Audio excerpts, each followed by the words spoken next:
श्री सच्चिदानंद सद्गुरु साईनाथ महाराज की जय। अंबनवांबुजज्वलकरंबुज शारद चंद्र चंद्रिकाडंबर चारुमूर्ति प्रकट स्फुट भूषण रत्नदीपिका चुंबित दिग्विभागन सुशक्ति विविक्त निज प्रभाव भाव अंबर वीधि विष्णुति विहार मम कृपचूडु भारती परब्रह्म स्वरूपమైన సాయిబాబా భక్తులకు అందరికీ నమస్కారం। 616వ జ్ఞాన యజ్ఞంలో 4వ రోజు సచ్చరిత్ర మాతృప్రేమ అనేటువంటి విషయాన్ని అనుసంధానం చేసుకుంటూ మనల్ని చేసుకుంటున్నాను। మీరు శ్రద్ధగా వింటున్నారు।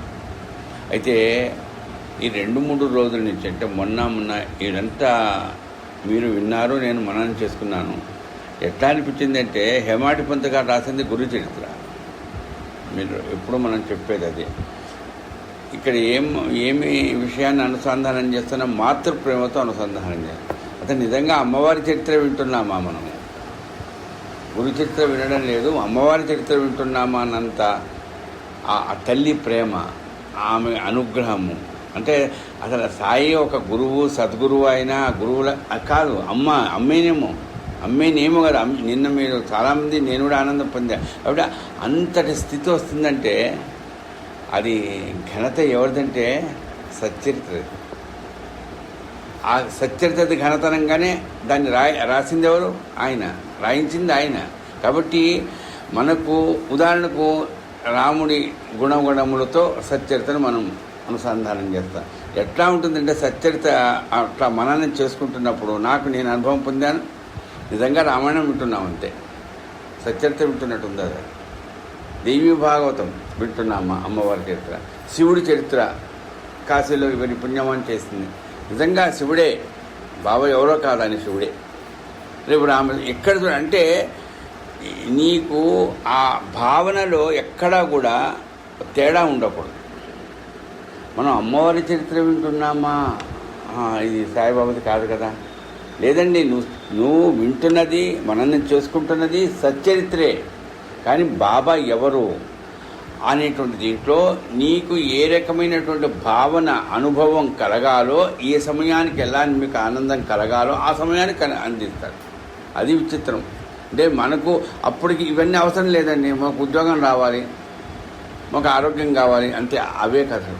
అంటే ఏ సందర్భానికి ఎవరికి ఒక్కోసారి నిన్న మననం చేసుకున్న కథ ఈరోజు మననం చేసుకోం, ఇంకొక కథ గుర్తు చేసుకుంటాం। ఎందుకు? ఆ టైంకి అదే కావాలి, ఏ టైంకి ఏది కావాలో మందు ఆ టైంకి ఇస్తారు, కానీ ఒకే ఎప్పుడు ఇవ్వరు కదండి ఒకే మందు। అలాగే బాబా చరిత్ర అంత గొప్పదమ్మా, సచ్చరిత్ర।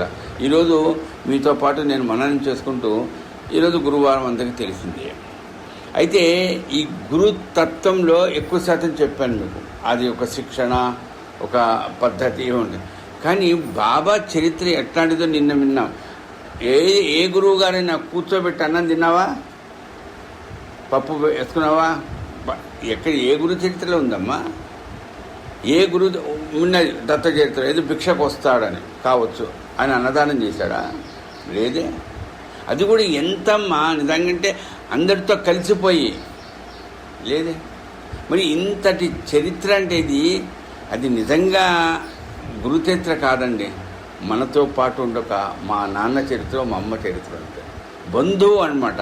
అంతటి ఆలోచన కాదమ్మా, అనుభవం పొందేటట్టుగా ఉంటుంది ఎప్పుడు దాంట్లో శ్రద్ధగా లీనమైతే, ఆలోచనలో వేరే ఆలోచన చేయకుండా అదే ధ్యాసలో కనుక వింటూ ఉన్నామనుకోండి, లేకపోతే రాదు। అది కూడా చెప్తున్నా, ఇది ఎప్పుడైపోతుందండి, గంట సేపు ఎప్పుడు పోదాం అనుకుంటే రాదు। మన ఉండేటువంటి ఆలోచనలో మరి ఇంత గొప్పగా ఉందా? ఈరోజు గుర్తొస్తున్నాను, గురువు అనగానే ఆ గురువారం నాడు కానీ గురువు ఎక్కడన్నా మీరు వినండి, ఎక్కడన్నా గురువు ఎప్పుడు కూడా కాస్త ఓ పై స్థాయిలో కూర్చుంటాడు। గురుగారండి పైన కూర్చోబెట్టాలండి, ఆయన కింద కూర్చోబెడతాడేంటండి? బాబా ఎట్లాంటి గురువు అంటే అండి, ఆయన కింద కూర్చుంటాడు, శిష్యుల్ని పైన కూర్చోబెడతాడు। అంటే జరిగిందా సార్? దీక్షిత్ గారు పైన కూర్చొని పురాణం చెప్తే విన్నది ఎవడు సార్? సచ్చరిత్రలో ఉంది ఇది। పైన దీక్షిత్ గారు ప్రవచనం చేస్తుంటే, భాగవతం చెప్తుంటే, ఆయన చెప్తుంటే ఎవరైనా వచ్చి బాబాని అడిగితే, ఏదైనా సందేహం అడిగితే ధార్మికంగా ఏదైనా విషయాలు, ఈరోజు దీక్షిత్ గారు పురాణం చెప్తారుగా, అక్కడ పోయి వినండి, మీకు సమాధానం వస్తుంది. అంటే దీక్షిత్ గారు ఎంత ప్రజ్ఞావంతుడో, ఎంత విజ్ఞానవంతుడో. ఎవరండి ఇచ్చింది సర్టిఫికెట్? ఒక గురువు ఇస్తాడు. అట్లా ఇస్తాడా? ఏ గురువు చరిత్ర దొరకదమ్మా. అందుకని ఇప్పుడు మళ్ళా చెప్తున్నా, మాతృ ప్రేమ అంటున్నారే. నేనుండి అంటే అంత చదువుకోలేదు, బాగా చదువుకున్నాను అనుకో, మా అమ్మ ఇంకా బాగా చదివింది అనుకో, నాకంటే అప్పుడు ఏం చేస్తుందంటే తెలుసా, అమ్మ ఏం చేస్తుందమ్మా, ఒరే నాన్న నువ్వు పైన కూర్చోరా, అమ్మ నువ్వు నాకంటే బాగా చదువుకున్నావు కదమ్మా, అరే నా కొడుకురా నువ్వు కూర్చోరా, నువ్వు అందరూ నేను మెచ్చుకుంటే నేను కూడా ఆనందపడతానురా. ఇది తల్లికి ఉంటుంది, తండ్రికి ఉంటుంది. మళ్ళా కాస్త లోపల కొడుకుతారు. తల్లికి అంటే తల్లి ప్రేమ ఎట్లాంటిదంటే, మాతృ ప్రేమ ఎట్లాంటిదంటే అట్లా. మరి గురువు దగ్గరకు వచ్చేటప్పుడు మరి తండ్రిలాగా ఉంటే కాదండి, ఇక్కడ మారిపోయింది. అందుకని బాబా తత్వం ఏమిటి అసలు, ఆయన మనస్తత్వం ఏంటి, ఎట్లా ఉంటుంది? మా నాన్న మనస్తత్వం ఏంటి? మహా కోపిష్ట అండి, కానీ చాలా మంచివాడండి, చాలా ప్రేమ. నీకు తెలుసు అనుభవం. అట్లనే బాబా తత్వం ఏమిటి నాకు తెలీదు, మీకు తెలీదు. కానీ హేమాడి పంత్ గారు అనుభవములు ఉన్నాయి, ఆయనకు సొంతగా అనుభవాలు ఉన్నాయి. ప్లస్ తోటి భక్తులతో ఆయన ఎక్కువ తిరిగేవాడు. కొంతమంది ఏం చేస్తారమ్మా, మా గురుగారితో నేను పోతున్నాను, మా గురుగారితో నేను పోతున్నాను, ఇంతే అంతే. ఆయనకే పక్క వాళ్ళని ఎవరిని అడగడు, అంతే, ఏకాకి అంతే. కానీ హేమాడి పంత్ అట్లాంటి వాడు కాదండి.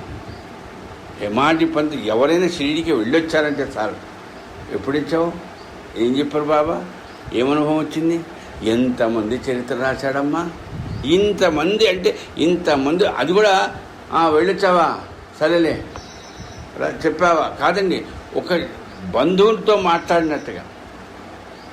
ఇప్పుడు వారి దగ్గరికి వెళ్తాము, అమ్మ నువ్వు షిరిడీకి వెళ్ళావా, అమ్మ నువ్వు కాశీకి వెళ్ళావా అని ఎట్లా అడగాలి, ఎంత ప్రేమగా. అయ్యో ఎందుకు అడుగుతావు, నీకు అది అవసరం. నువ్వు జస్ట్ పొయ్యి వచ్చాము అనే దాని అదేదో సేకరణ కోసం కాదు, అంత అనుభూతి ఈయనకు ఉంటే కానీ వాడు అడగడు. హేమాడి పంత్ అట్లా అందరినీ అడిగి, వాళ్ళు ఎవరైనా కానీ, కపడే గారు ఎవరితోనైనా అంతటి గొప్ప సాంగత్యం చేశాడు. ఆ సాంగత్య ఫలితమే సచ్చరిత్ర. సచ్చరిత్ర విశేషం అది. ఇంకోటి, మీరు కానీ మనం చిన్నప్పుడు చూస్తుంటే కొన్ని అనుభవాలు ఉంటాయి. ఆడుకుంటుంటాం, ఆడవాళ్ళు కానీ మగవాళ్ళు కానీ. ఆటలలో నాకు గుర్తుకొచ్చిన ఆట, ఎక్కువసార్లు ఆడే ఆట ఏంటంటే టీచరు శిష్యుడు. ఎప్పటికెప్పుడు చూడండి, నాకున్న బుద్ధి అంటే నేను చూసిన ఆట ఎప్పుడు టీచర్లాగా ఉండాలి, అంతే. బత్తం పెట్టుకుని కొట్టాల్సిందే.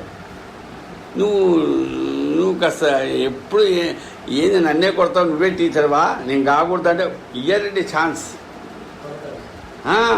ఎందుకంటే గురువులాగానే ఉండాలి, నువ్వు కొడుతూనే ఉండాలి, మేము చెప్పిన మాట వింటున్నారా లేదా. ఇది అంటే ఇది నేను ఎందుకు చెబుతున్నట్టమ్మా, ఈ గురువుగా ఉండేవాళ్ళు ఉంటారే, క్షమించాలి, వీళ్లకు ఏదో న్యాయశాస్త్రంలో చెప్పారట, ఉంది. నేను కూడా అప్పుడు భ్రమర కీటక న్యాయం అంటారు, మళ్ళీ నన్ను అడగండి దాని విషయం. అంటే ఈ గురువు అండి, ఆయన గురువుగారండి, వీడికి నేను గురువుగారినా ఇంక స్టార్ట్ అవుతుంది. ఆయన రాముడు అండి, ఆయన శివుడు అండి, వాడు రాముడు కాడు, శివుడు కాడు, అమ్మవారు కాదు. గురువు అనగా అమ్మ ఆమె గురువు అండి, అవునా నేను గురువునా, కడుపు నమస్కారం చేస్తున్నారుగా, నేను చెప్తేనే వింటున్నారుగా, నేను బాగా చెప్తున్నారుగా, ఇంకా అయిపోయిందండి. అది ఈ లక్షణం ఏంటంటే, ఆ గురువు అంటే ఇప్పుడు నీళ్లు పోస్తే కిందికే పోతాయి, దాని లక్షణం అది, నీటికి లక్షణం. ఈ మనస్తత్వానికి లక్షణం ఏంటంటే తెలియకుండానే తాను ఆ స్థాయికి వచ్చేస్తున్నట్టుగా భావిస్తాడు. తెలియకుండా కాదు, తెలుసు, అదే నేను ఎట్లా గురువునా, కానీ అట్లా గౌరవింపబడితే ఎట్లా గౌరవం పొందుదాలే, మళ్ళీ అదొక స్టేటస్. అంటే ఈ గురువు అనేటువంటిది ఎట్లయితే ఉంటుందో అది. మరి ఇక్కడ నేను ఎందుకు చెబుతున్నానంటే, బాబా ఎప్పుడన్నా అట్లా భావించాడండి, ఆలోచించుకోండి మీరు. ఇప్పుడు నేను ముందు చెప్పా, తల్లి కింద కూర్చొని కొడుకుకో కూతురుకో చక్కటి సన్మానం చేయడానికి పోతుంది. అలాగే గురువు పైన కూర్చొని శిష్యుడి చేత, అరే నీకెంత సన్మానాలు కానీ నా కళ్ళ దగ్గర కూర్చోరా, ఏరా అప్పుడు సీట్లో కూర్చుంటున్నావరా, కొంతమంది నా దగ్గర చేసుకున్న బచ్చాగాడివి ఎంతమంది అండి. అంటే ఆ రకమైనటువంటి ధోరణిలో ఉంటారే. మరి అట్లాంటిలో ఎన్ని రకాలమైన అనుభవాలు పొందాడండి. నేను కాదు, మీరు కాదు, సాయిబాబా ఆయన పొందిన అనుభవం. జవహర్లాల్తో ఎట్లా ఉన్నాడు, ఎవరెవరితో అంటే వాళ్ళకి వాడు గురువులను. అవునయ్యా నేను శిష్యుడిని, బచ్చగాని ఏం శిష్యుడిని అయితే నష్టమేంటి? అమ్మ ఒప్పుకోమండి. ఇప్పుడు నేను చెప్పగా చిన్నప్పుడు కూడా ఉండరా బాబు కథ స్టూడెంట్ కానీ మనం ఒప్పుకోం. తొడ్డి ఏదో అని చెప్పి తిట్టి ఆడకుండా పోతాం.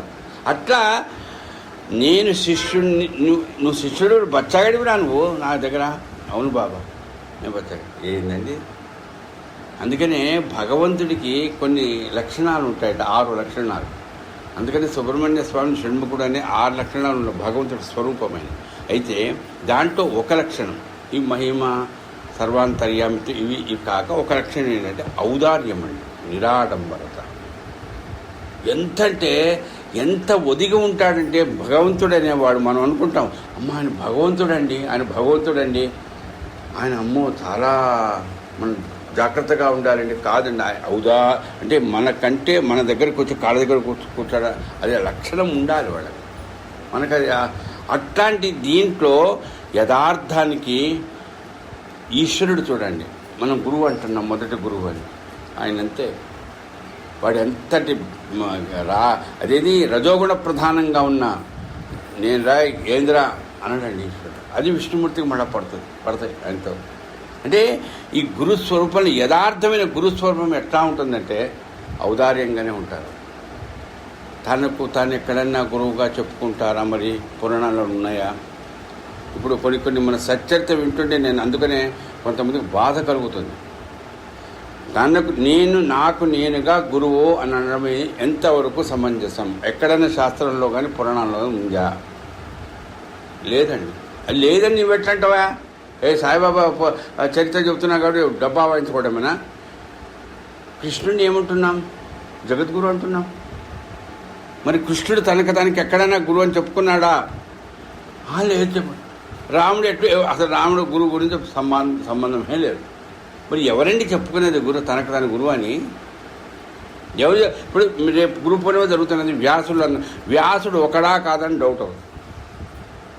ఆయన నేను ఈ పురాణాలను నేను చెప్పాను, నేను విభజన చేశానని చెప్పాడు. కానీ నాకు నేనుగా నేనే గురువు అని ఆయనేం చెప్పలే. భావించుకో అట్లాను అని మనకు చెప్పారు. అంటే గురువు అనేటువంటి వాడికి ఈ లక్షణములు ఉండాలి. అందుకు చెప్తున్నా. మిగతా చరిత్రలు నాకు తెలియవు, మీరు వింటూనే ఉంటారు అందరి విషయాలు. కానీ బాబా చూడండి, ఎక్కడా కూడా అంత గొప్పగా ఆలోచన. ఇంకోటి, ఇప్పుడు మనం మాతృప్రేమతో చెప్తున్నాం. ఈరోజు 4వ రోజు ఈ చెప్పాను, ప్రతిరోజు చెప్తున్నా. అమ్మ అనగానే ఆమె చాలా గొప్ప అనుగ్రహం ఇచ్చేది, మహిమ కలిగింది. వెంటనే ఏముంది? మాయ ఆమె రెండొకటే. అందుకని ఎప్పుడైనా గుర్తుపెట్టుకోండి అమ్మా, అమ్మవారిని ఒక్కరినే గనక ఉపాసన చేస్తూ అయ్యవారిని విడిచిపెట్టారో ఇబ్బంది. శ్రీహరితో పాటు అమ్మవారిని కూడా, లక్ష్మీ అమ్మవారిని కూడా చేయాలి. అందుకని ఆయనను వదిలేసి అమ్మ రాబమ్మ మా ఇంటికంటే కాస్త ఇబ్బంది. అట్లాగే పార్వతి, అట్లాగే సరస్వతి. అంటే ఎందుకండి అంటే వీళ్ళంతా అమ్మవార్లే, మా శక్తి స్వరూపాలే. కానీ ఎక్కడ ఆ పురుష భగవంతుడితో పాటు ఉంటేనే. ఎందుకంటే మాయ అది, ఇది మాయ, అది పురుష. ఎప్పుడైతే దానికి ఆనుకొని ఉంటాయో వేరే అయిపోయినాయి అనుకోండి, అప్పుడు మాయ మనకుంటుంది. అందుకని ఆ మాయ చేసేటువంటి ప్రకృతి స్వరూపాలు అవన్నీ.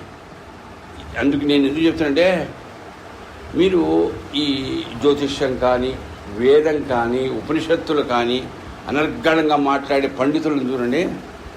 ఏమంటారండి వాళ్ళు? మేము చాలామంది, నాకు కూడా అప్పుడప్పుడు వాళ్ళండి భక్తులండి. భక్తులు కాదు వాళ్ళు పండితులు.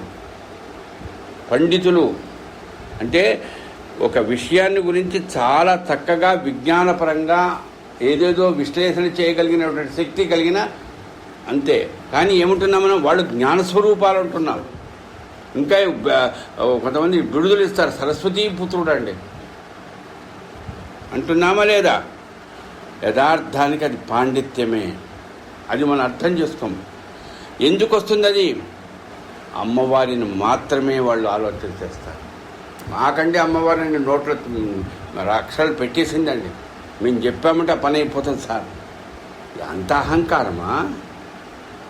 అదే భగవంతుడి గురించి ఆలోచన చేస్తే రాదండి. అంటే ఒక రకంగా మాయ ఇది. ఎక్కడ చూడండి అమ్మ, వాడు ఎంత గొప్ప ఇది చూడండి, అహంకారం వచ్చిందంటే నానండి నేను తలుచుకుంటే ఎక్కడి నుంచి వచ్చిందండి నీకు? ఈ నోరేగా, ఈ శరీరమేగా, ఇది ఏంటి? ఇది ఒక మాయ. పోయాడండి, ఎవ్వడు పట్టించుకోడండి. ఎందుకు? అరే ఇంత స్థితిలో వస్తున్నా, ఈ అహంకారం ఎందుకు, ఈ ఏడుపు ఎందుకు? ఇప్పుడు ఎక్కడ చూడండి మీరు, ఏ రాజకీయాల్లో చూడండి, ఏ ఉద్యోగాలలో చూడండి, ఉన్నంతకాలం బాగా నేను అనకూడదు అంతే. పోయిన తర్వాత అంటే ఇది ఒక మాయ. బాగా గుర్తుపడి, మాయ. దాంట్లో ఎక్కడ అదే అమ్మవారు. మళ్ళా ఆమె అనుగ్రహం లేదు, ఆ హోదా రాదు, ఆ సంపాదన రాదు, ఆ రకంగా ఆర్గనైజింగ్ కెపాసిటీ రాదు, లేకపోతే చక్కగా ఉపన్యాసం చెప్పే స్థితి రాదు. ఎవరికైనా చూడండి, వాళ్ళ పతనం స్టార్ట్ అయిందంటే వాళ్ళ అహంకారం పెరగడమే కాదు.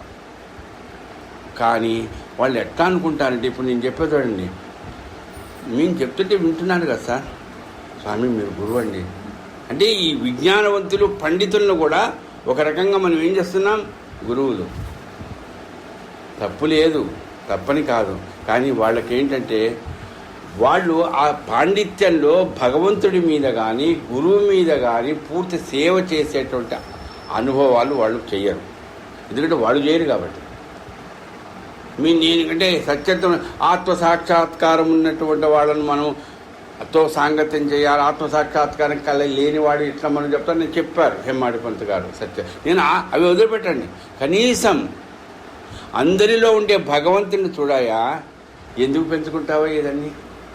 పైన ఈ విద్యావంతులు, ఈ పండితులు, వీళ్ళందరూ దేనికి బాగా పొగడ్తలకండి. ఏం మాట్లాడతావు సార్, ఏం పాడతావు సార్, ఏం మృదంగం కొడతావు, అయిపోయేవాడు.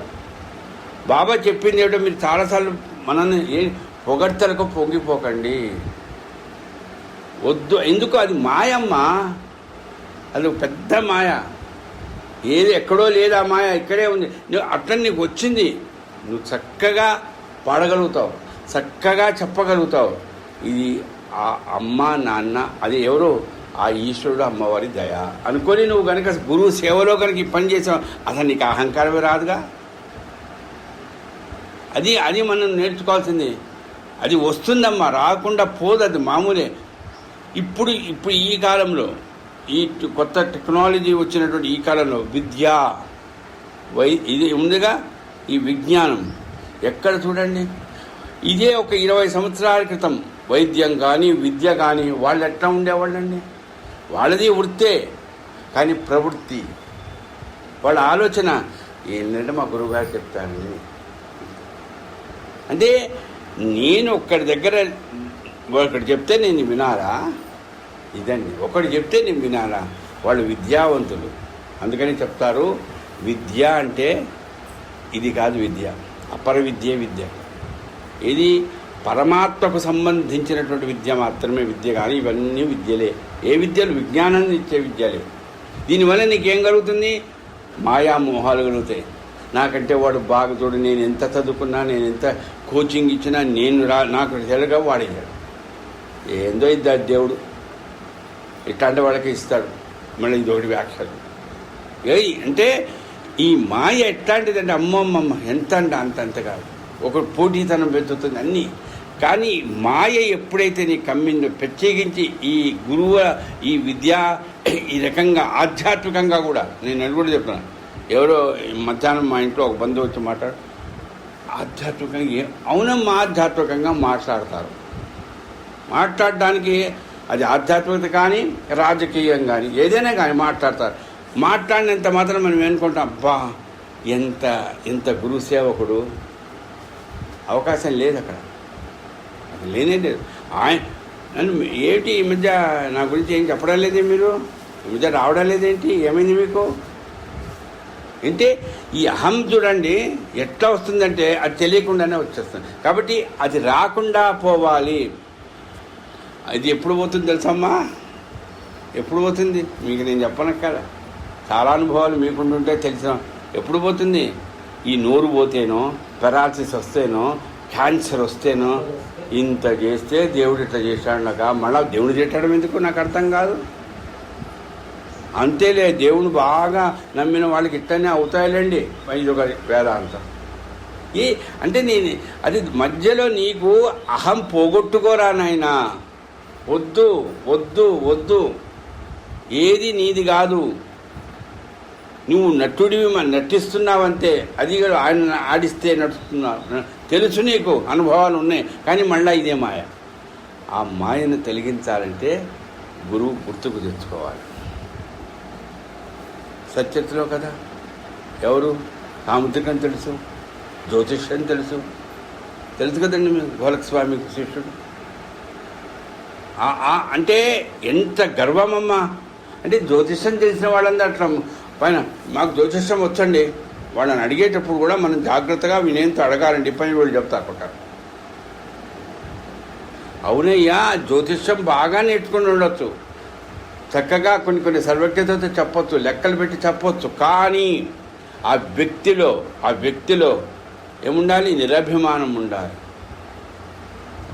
ఎప్పుడు వస్తుంది ఆ నిరభిమానము? సహజంగా రాదు. విడివిడి జ్ఞానంతో ఉండి ఎంత చదువుకొని వాడికి రాదండి. ఎప్పుడు వస్తుంది తెలుసా? ఒక గురువుని నమ్ముకుంటే వస్తుంది. నమ్ముకుంటాడండి, కానీ అప్పుడప్పుడు మాయలో పడతారు కదా. ఆ మాయలో పడగానే ఏమవుతుంది? ఆ గురువు కాస్త మర్చిపోతాడు. మర్చిపోగానే మళ్ళీ మామూలే. అదే మబ్బు వచ్చినప్పుడు అదే మబ్బు ఇదిగా ఉంటుంది. మబ్బు పోగానే మామూలుగా సూర్యుడే. ఆ తేజస్సు అంతే. అది ఆ మబ్బు ఏది? మాయా కమ్మి ఏమి తెచ్చుకుంటే మీకు గోలకస్వామి కదా. కానీ అట్లా అరే నిజంగా నా గురువేయ్యా, దక్షిణ ఇచ్చాడే, మడిగొట్టుకున్నాను, మళ్ళీ పడిపోతానేమో, ఏందమ్మా ఇదంతా, చేయి చూపించు, ఇవన్నీ మనం చూసాం కదా. మరి ఇవి అంటే ఎందుకు వచ్చింది ఈ అహంకారం? కారణం అదే. అంటే తనకు తెలుసు శక్తి ఉంది, కానీ శక్తి ఉన్నా కూడా అది అంటే వీళ్ళకి అవసరం లేదు. నీకు శక్తి ఉందని నాకు తెలియదా? పని నాకు శక్తి ఉందని నీకు తెలియకపోవచ్చు.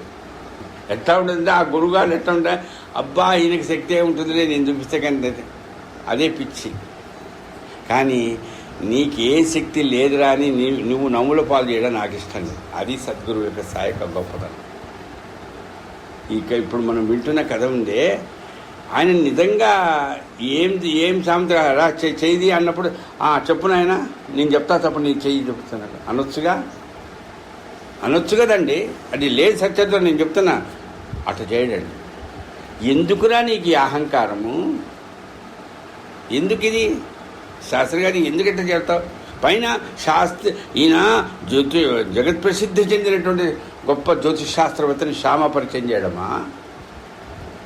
మీకు తెలిసి సచరిత్ర ఉంది ఇదంతా. అదే ఎందుకు శ్యామ నువ్వు వీడి గురించి ఏమో చెప్తావు, వీడి సంగతి నాకు తెలియదా అని చెప్పొచ్చుగా. అదండి సచరిత్ర గొప్పతనం. తల్లి నిజంగా ఈ తల్లి పుణ్యమాని, స్థలం పుణ్యమాని గొప్ప విషయాలు మనం చేసుకుంటాం. బాబా అంత గొప్పవాడు. అంటే నాకెంత అజ్ఞానమో, నాకెంత అహంకారమో, నాకెంత రజోగుణ ప్రధానమైన లక్షణాలు ఉంటాయో, అతడు నిన్న కనుక ఉతుకుతే చేయగలుగుతాడు ఆయన. కాట్ల నవ్వుల పాలు కాకులు. నువ్వు మామూలు స్థితికి రావాలి అంటే నీ గురువుని నేను గుర్తు చేస్తా చాలు. నేనే గురువుని కాదు, నీ గురువుని గుర్తు చేసుకో. ఏమైందండి గొడవస్వామి చూడంగానే చెప్తా కదా, ఎంత నిధనుడైనాడు నా గురువు, కానీ నాకు ఇప్పుడు నిధానమైంది అంటాడు. నిధానం అంటే కుబీరుని అయిపోయినాను. నా గురువు లేడు, చచ్చిపోయాడు. లేడు కదా, ఏం లేడా? బాబా లేడు. చాలామంది మాట ఇదే. అవును బాబా లేడు ఎవరంటున్నా? మీ నాన్న లేడు, మీ అమ్మ లేదు, బాబా లేడు. ఉంటారు ఎవరన్నా? అందరూ లేరు. కానీ ఆ రూపమును గురించి గుర్తు చేసుకున్నా కాదు, ఆయన తత్వంగా గుర్తు చేసుకుంటే నా పక్కనే ఉన్నాడండి, నన్ను కాపాడాడండి. ఉన్నాడా? చూపించమని. అంటే ఎందుకు వస్తున్నది? నీకు భావనలో గుర్తు చేసుకోవాలి, కానీ రూపం ఏనాడికైనా అపురూపమే అయిపోతుంది. అది పోతుంది, క్లోజ్ అంతే. రూపం వచ్చిందంటే అది రాజేంద్ర ప్రసాద్ కానీ సాయి ఎవరైనా కానీ అది ఎట్లా వస్తుంది? కొంతమంది రూపాలు, ఇప్పుడు రావణాసురుడిది కూడా రూపమే. మరి అంటే రూపం అందరికీ రూపాలే. సాయిబాబాకు రూపమే, రాముడికి రూపమే, కానీ ఆ రూపం పోయింది. ఓరి నాయన చచ్చాడు, పెడపోయిందిరా. అది రాముడా పోలేదా? లేదు. భౌతికంగా రాముడు లేని చోటు ఎక్కడన్నా ఉందా అండి? అది తేడా. అంటే రూపము కాదు, రూపంలో ఉండే చైతన్యం. నీ గురువు అనగానే అదే చెప్పా కదా మొన్న కూడా రూపమును గుర్తు చేసుకోకండి దయచేసి. రూపం గుర్తు చేసుకోవాల్సిందే. ఈ విగ్రహం చూస్తున్నాం, మంచి శాలువాలు వేశారు, దండలు వేశారు. ఈ సగుణం నుంచి నిర్గుణంలోకి వెళ్ళాలి. అవి వెళ్ళడానికి ఎట్లా వెళ్తారు? ప్రాక్టీస్ చేస్తే వస్తుంది. ప్రాక్టీస్ చేయడం కాదు అది, మనం అనుభవాలు పొందుతూ అవునండి నేను ఇక్కడ విగ్రహం ఉండింది సార్, ఇక్కడ ఇప్పుడు లేదండి. ఏదైనా కావచ్చమ్మా. ఎక్కడికి చూడ లేకున్నా మీ ఇంట్లో బాబా ఉన్నాడండి, లేకున్నా ఎట్లా వచ్చండి. అది అంటే సగుణం నుంచి నిర్గుణానికి వెళ్ళిపోతున్నావు. మీ అమ్మ లేదా? ఉంది. ఆమె ఇప్పుడు లేదండి, కానీ ఆమె లేకుండా నేను ఎక్కడున్నా అండి. ఈ రకంగా గురు స్వరూపం ఏదైతే ఉందో, నిధనుడైనాడు నా గురు కాదు, నిధానుడైనాడు. ఇప్పుడు నేను అంటే ఎంత తృప్తిగా నా గురువుని చూడంగానే నేను కుబేరుని అయిపోయినానని ఆయన అన్నట్టు, మూలేశాస్త్రి గారు అన్నట్టు, మనకు సచ్చరిత్రలో బాగా గుర్తుపెట్టుకోవాల్సింది, మనకు సహజంగా ఈ విద్య, ఈ పాండిత్యము, ఈ లౌకికమైనటువంటి హోదాలు ఇవన్నిటితో ఇంకోటి అంతేకాదమ్మా, ఇంకోటి కూడా నాలాంటి వాడికి ఒక కార్యం బాగా చేశామనుకోండి, చాలా బాగా చేశాను. రాజేంద్ర ప్రసాద్ గారు అంత బాగా చేశారు సార్, అబ్బా నేను అసలు ఇంకా అయిపోయా, అబ్బా అందరూ మెచ్చుకుంటున్నారే, అవునేమో బాగానే చేసుకుంటారు, ఈసారి ఇంకా బాగా చేయాలి, ఎంతకంటే గొప్పగా చేయాలి. ఎక్కడి నుంచి వచ్చింది ఇది? నీకు చెయ్యి, ఏది చేసినా అది నా గురువు గారి అనుగ్రహమే.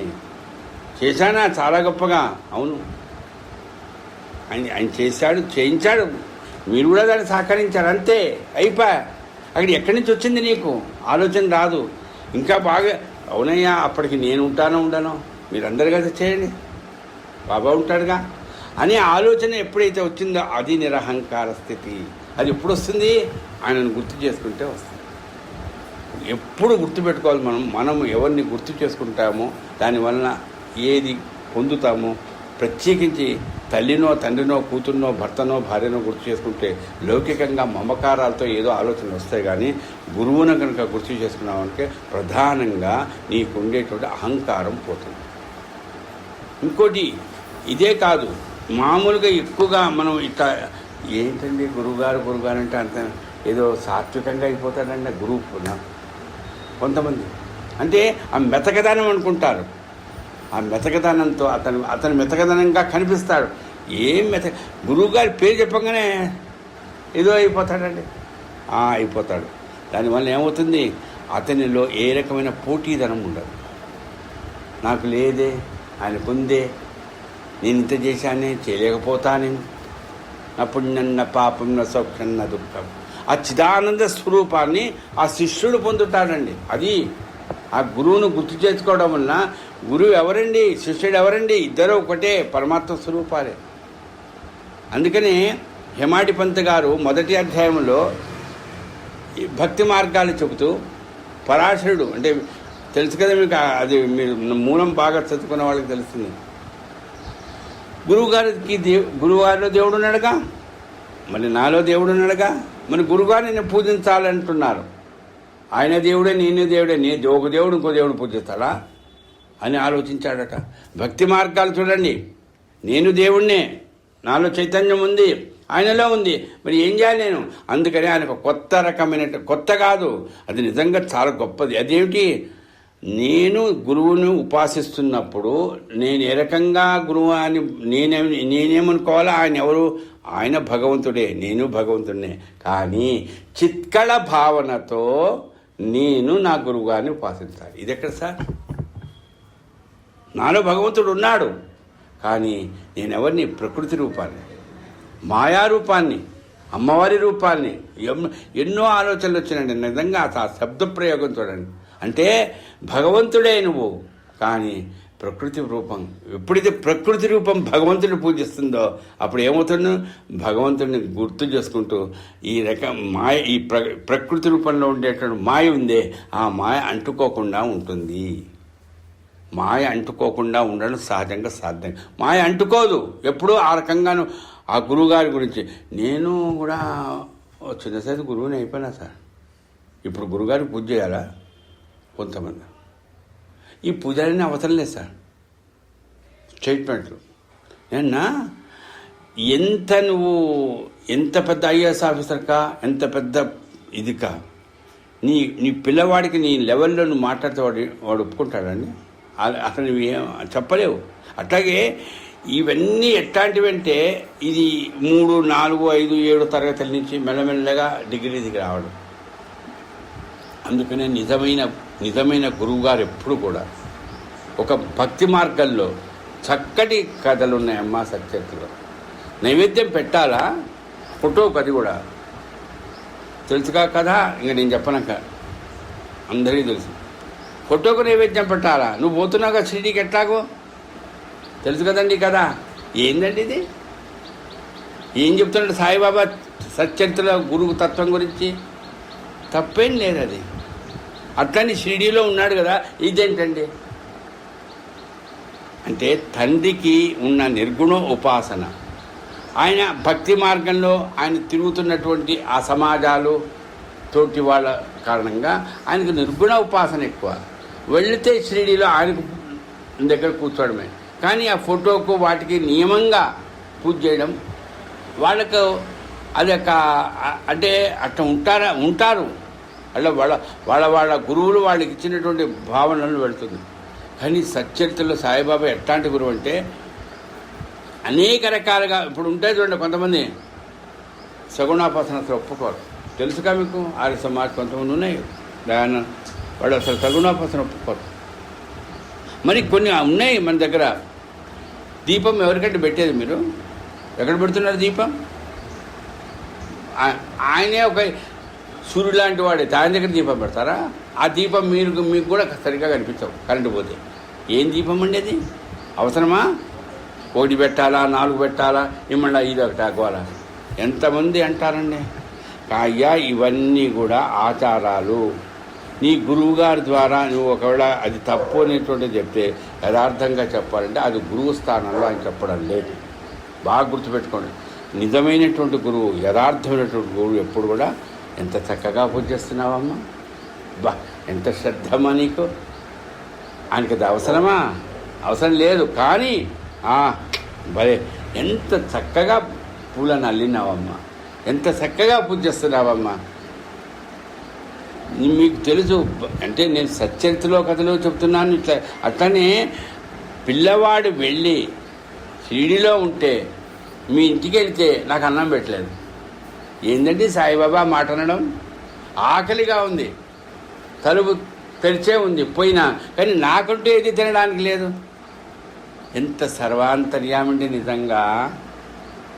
ఎక్కడ ముంబై, ఎక్కడ షిరిడి, ఎక్కడ ఈయన, ఎక్కడ వాళ్ళ ఇల్లు, అక్కడికి ఆకలిగా ఉందని పోతాడా? ఎవడు పెట్టాడు ఆయనకి అన్నం? అదే నమ్మకం లేని వాళ్లకు, లేకపోతే ఆలోచన సరిగ్గా శ్రద్ధ లేని వాడికి ఈ కథలు చెప్పొద్దు. నేను చెప్పడానికి హేమాడిపని చెప్పిన మాట అనవసరం. అంటే ఏమైంది? అప్పుడు ఆ కొడుకు అక్కడే ఉన్నాడుగా, మా నాన్న ఏదో పొరపాటు చేశాడు, వెంటనే దాబరాశాడా ఆయన. అక్కడి నుంచి ఈరోజు నేను నైవేద్యం పెడతాను. అమ్మో పొరపాటు అయిపోయింది బాబాయ్, ఎందుకే పొరపాటు. కొంతమంది ఏంటంటే వాళ్ళు పొరపాటు చేసి బాబా నా చేసి చేయించాడు.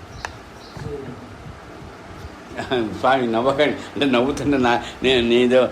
ఎందుకంటే అసలు మనుషుల యొక్క మనస్సు, అందుకనే సచరిత్రలో అన్ని రకాల మనస్తత్వాలు వాళ్ళు ఉన్నారు. భక్తుడు అనగానే ఒకే రకం కాదు. ఓమ్మ ఆయనకు రవ్వ కేసరి ఈరోజు ఇస్తే బాగుండు. ఎవరికండి? సాయిబాబా అంట. ఎందుకు? నీకు రవ్వ కేసరి అవసరం. రవ్వ కేసరి అంటే నీకు ఇష్టం. లాలా లక్ష్మీ చంద్ కదండి. అరే బాపు, ఆయన ఈరోజు ఏం చేస్తున్నా నైవేద్యం జరుగుతాం అన్నట్ట. అమ్మ ఈయన పొంగిపోయినట. ఒక గిన్నెలో కాదు 2 గిన్నెలో తీసుకురా. అమ్మో ఈరోజు నాకు ఫుల్ ఫుల్ ఫుల్. ఎవడి కోసమండి? ఎందుకండి ఇది ఇంత మాయా అంటే? ఆ మాయలో నా పిల్లవాడు బాగుంటే చాలు అని ఆనందపడుతుంది తల్లి. అట్లాంటి సద్గురువు అండి బాబా. అందుకని ఇక్కడ మనం వింటున్న కథలో తండ్రి నేను పొరపాటు చేశాను, 1, 2, 3 రోజులు అదండి. ఈ రకమైనటువంటి ఈ ఉపాసన చేసేది ఎలా చేయాలనుకున్నాడో నా కొడుకు ఎట్లా వాడు ఎప్పుడు నైవేద్యం పెట్టినప్పుడు ఎప్పుడు చేసినప్పుడు వీడు చూడలే. ఈ తండ్రి అలవాటు లేదు. ఎట్లా చేశాడు? ఎట్లా చేస్తాడు? చేతులతోనే చేస్తాడుగా. కానీ ఏ మనస్సుతో చేశాడు? అది ఎట్లా చేస్తాడు సార్? చూడండి. అంటే మెల్లమెల్లగా ట్రై చేస్తున్నాడు. ఏదో మన కాలం ఏం చేసింది, ఓ రోజు మర్చిపోయాడు. ఇది ఎందుకు చేయించావు అంటే చూడంటే మనస్ఫూర్తిగా నువ్వు చేసేది చేయలేకపోతున్నా అనేటువంటి ఒక దిగులు కూడా నిజంగా పూజ. కొంచెం ఇప్పుడు ఆ కాళ్ళు అప్పుడు అట్లా చేసి ఇప్పుడు చేయలేకపోతున్నానే, అది పూజే. పొరపాటు చేశానని ఆ అహంకారంతో చెప్పడాలి. అక్కడ కొంతమంది అంటారు అట్ట చెప్తారండి, ఆయన చేస్తాడండి తప్ప పని కాదు అక్కడ. అయ్యో ఇన్ని రోజులు నా కొడుకు ఎట్లా చేశాడో నాకు తెలియదు కానీ చేయించావయ్యా, ఎందుకు ఎట్లా చేసావు నాకు చూడండి. అది అదే బాధ, దిగులు, నిరాడంబరత, నిరహంకారత ఉంది గొప్ప. ఎక్కడుందండి అహంకారం? కాబట్టి ఆ రకంగా అన్న దాన్ని జావు రాశాడు. జావులు 2 కలిశాడు.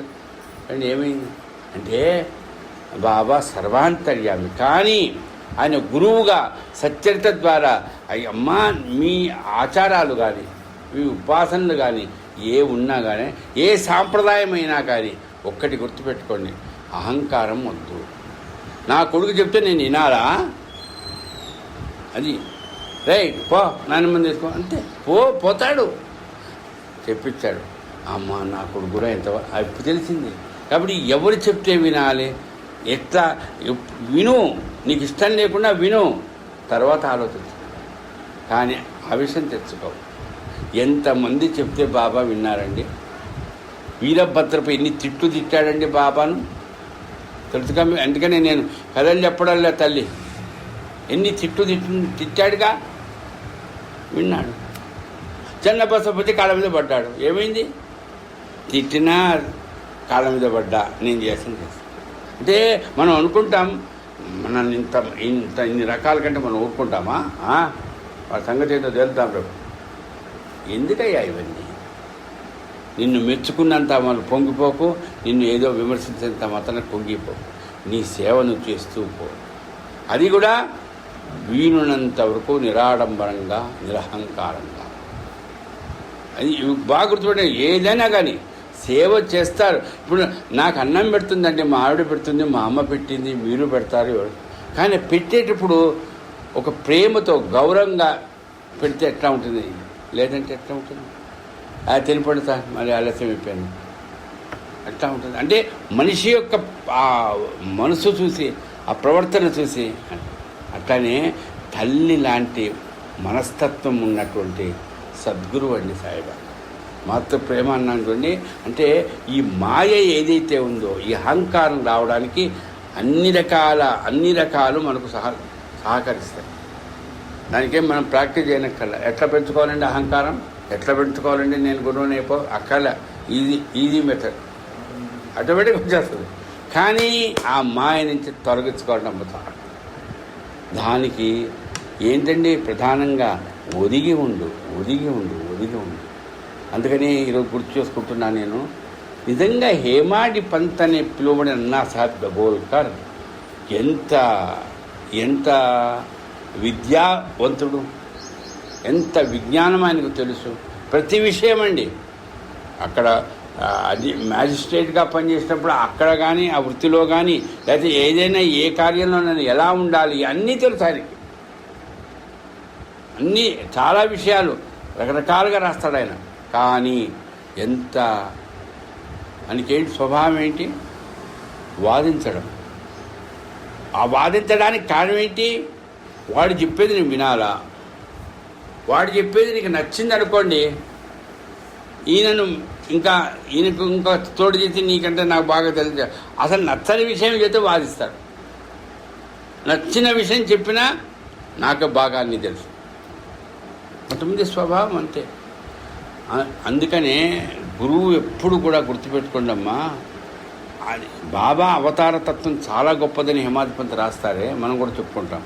అంటే ఆయన మన ఈ అవతారాలలో ఒక దేవుడుగా పుట్టాడండి. ఏదో ఎవరి కడుపునో పుట్టాడు, అవతరించాడు, వెళ్ళిపోయాడు.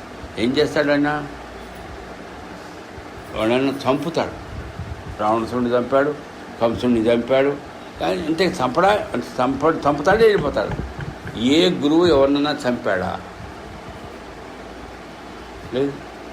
పైన ఇక్కడ కొన్ని చోట్ల మనం వింటున్నామమ్మా, గురువులు చంపరు, కానీ కొంతమంది గురువులు ఏం చేస్తారంటే వాళ్ళని బహిష్కరిస్తారు. వీడు మన పనికిరాట, ఆ గురువుతో వీడికి మాట్లాడుండే. బాబా ఎక్కడైనా ఎవరినన్నా ఆడంబరం ఏదన్నా ప్రదర్శిస్తే వాడు బయటికి పొమ్మన్నాడే తప్ప, అహంకారం ఉంటే బయటికి పొమ్మన్నాడే తప్ప, సిద్ధికి పాలిక కానీ ఇంకెవడైనా కానీ, మేఘా కానీ ఎవడైనా కానీ అహంకారం ఉంటే తప్ప, లేకపోతే పక్కన కూర్చోబెట్టుకొని వాళ్ళకంటే చక్కగా వాళ్ళతో పాటు కూర్చొని తిన్నాడు కదమ్మా బాబా. మీకు ఇద్దరు అన్నదమ్ములు వచ్చారు షిరిడీలో, తెలుసుగా మీకు. చివరి అధ్యాయంలో వచ్చింది పురంధర సోదరులు అంటారే. మరి వాళ్ళు బాగా చదువుకున్నవాళ్ళు, కానీ ఆ ఈశ్వరుడి మీద భక్తి కంటే వాళ్ళకు సంస్కారవంతమైనటువంటి జీవితం గడుపుతున్నారు. అందుకని బాబా వాళ్ళని గౌరవించారు. మన దర్బార్కి ఈరోజు వస్తున్నారు వాళ్ళు. అంటే అంత ఎందుకు గౌరవించాడు? అహంకారం లేదు అక్కడ. విద్యావంతులే, ఆ రోజుల్లో అందరి చేత పొగడ్తలు పొందినవాడే. కానీ చూడండి, అంటే బాబా ఎంత గొప్ప అంటే ఏమంటాడు, సర్వజ్ఞత కలిగిన వాడంటే, నువ్వు బాగా చదువుకున్నవాడివి, ఏం ప్రయోజనం? మూల్య శాస్త్రి చూడండి, ఎక్కడ చూడండి. అంటే ఆ వ్యక్తిలో ఉండే మనస్తత్వం ఏంటో తెలుసుకోవడం అనేటువంటిది ఏదైతే ఉందో దాంట్లో గొప్ప సర్వజ్ఞుడు అండి బాబా. అట్లని వాడిని తిట్టడం, వాడిని బాధ పెట్టడం లేదా. మీకు అనిపిస్తుంది ఈసారి ఇట్లా కాస్త నాకు ఒక కథ గుర్తుకొస్తుంది. దాంట్లో బాబా తిట్టాడు కదండి. ఎవరిని? ఒక లాయర్ని. తెలుసు ఎవరు? సపదనాయుడు. అమ్మగారికి అన్ని వినంగానే తలకాయలు ఊపుతున్నాడు. మీకు అందరికీ తెలిసి ఎన్నిసార్లు వచ్చి బాబా కళ్ళ మీద పెడితే క్యాట్ హట్ రాసండి కాలుతో తన్నేవాడటండి. సపదనాయకుల్లో లీడింగ్ లాయర్ ఆయన. తెలుసు కదా మీకు కథ. ఓరి నాయన, ఇది ఎక్కడరా బాబు. చివరికి ఏం జరిగింది తెలుసా? అందుకని ఆ సపత్రి గారి కథ వింటుంటే నాకైతే ఎట్ట సహించాడు ఆ దేవుడా. భార్య ఆయన కాళ్ళకు నమస్కారం చేస్తే ఆమెను ఆశీర్వదిస్తే వీడు పోయి కాళ్ళ మీద పడంగానే తన్నాడు. అది రోడ్డు మీద. ఎంత బాధ అండి. ఎందుకండి ఇంత బాధ పెట్టాడు? అంటే నీకు గర్వమా? ఈయన గర్వమా?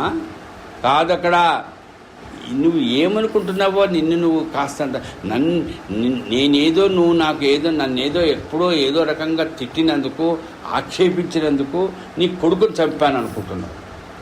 చూడండి, అది ఎప్పటికీ తెలియదండి. అంటే మనకు ఒక బాధ ఉంది. ఇప్పుడు నాకే బాధ ఉంది, నా కొడుకుని చంపాడు సార్ బాబా. నేను ఎప్పుడో 3 ఏళ్ళప్పుడు 4 ఏళ్ళప్పుడు ఆ బాబా విగ్రహాన్ని తన్నానో కొట్టానో చూసుకున్న మంచి టైం చూసి ఒక 40 ఏళ్ళ దాకా పెంచి ఆ తర్వాత చంపేశాడు అని నేను అనుకుంటే ఎట్లుంటుంది? ఇది అంటే సర్వజ్ఞతలో ఎంత గొప్పవాడంటే అమ్మ. ఇది తెలుసు కదా, మనకు జరిగిన కథ. అది సపత్నగర్ గారి కథ. కొడుకుని చంపడానికి లేదురా.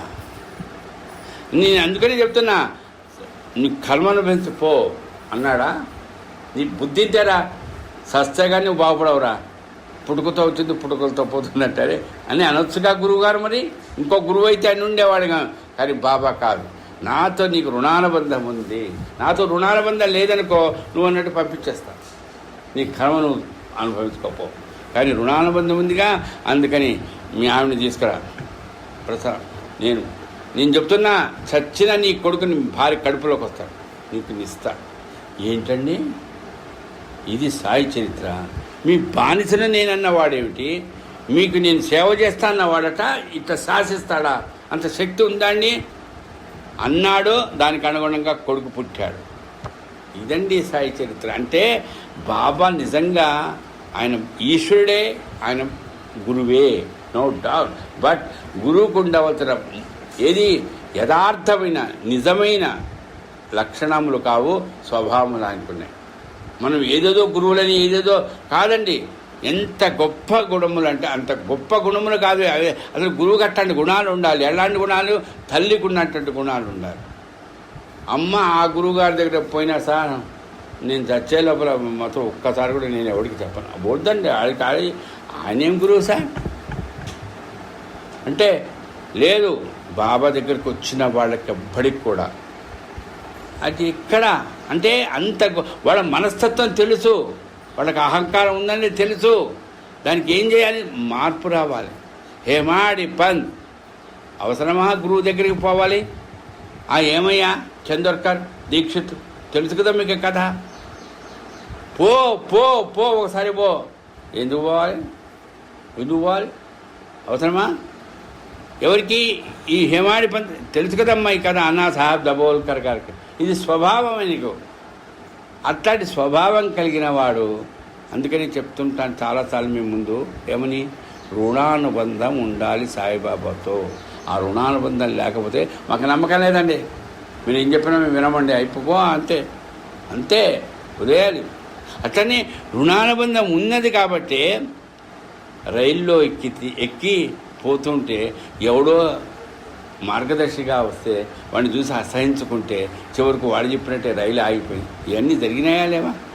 చివరికి వచ్చాడు షిరిడీకి, చదువుకున్నవాడు, అనుష్ఠానపరుడు, అద్వైతం గురించి చాలా అనుభవాలు ఉన్నవాడు, ఎంతోమంది యోగుల చరిత్రలను చదువుకున్నవాడు. అట్లాంటి ఆయన షిరిడీలో అడుగు పెట్టంగానే ఎక్కడున్నాడండి సాయిబాబా?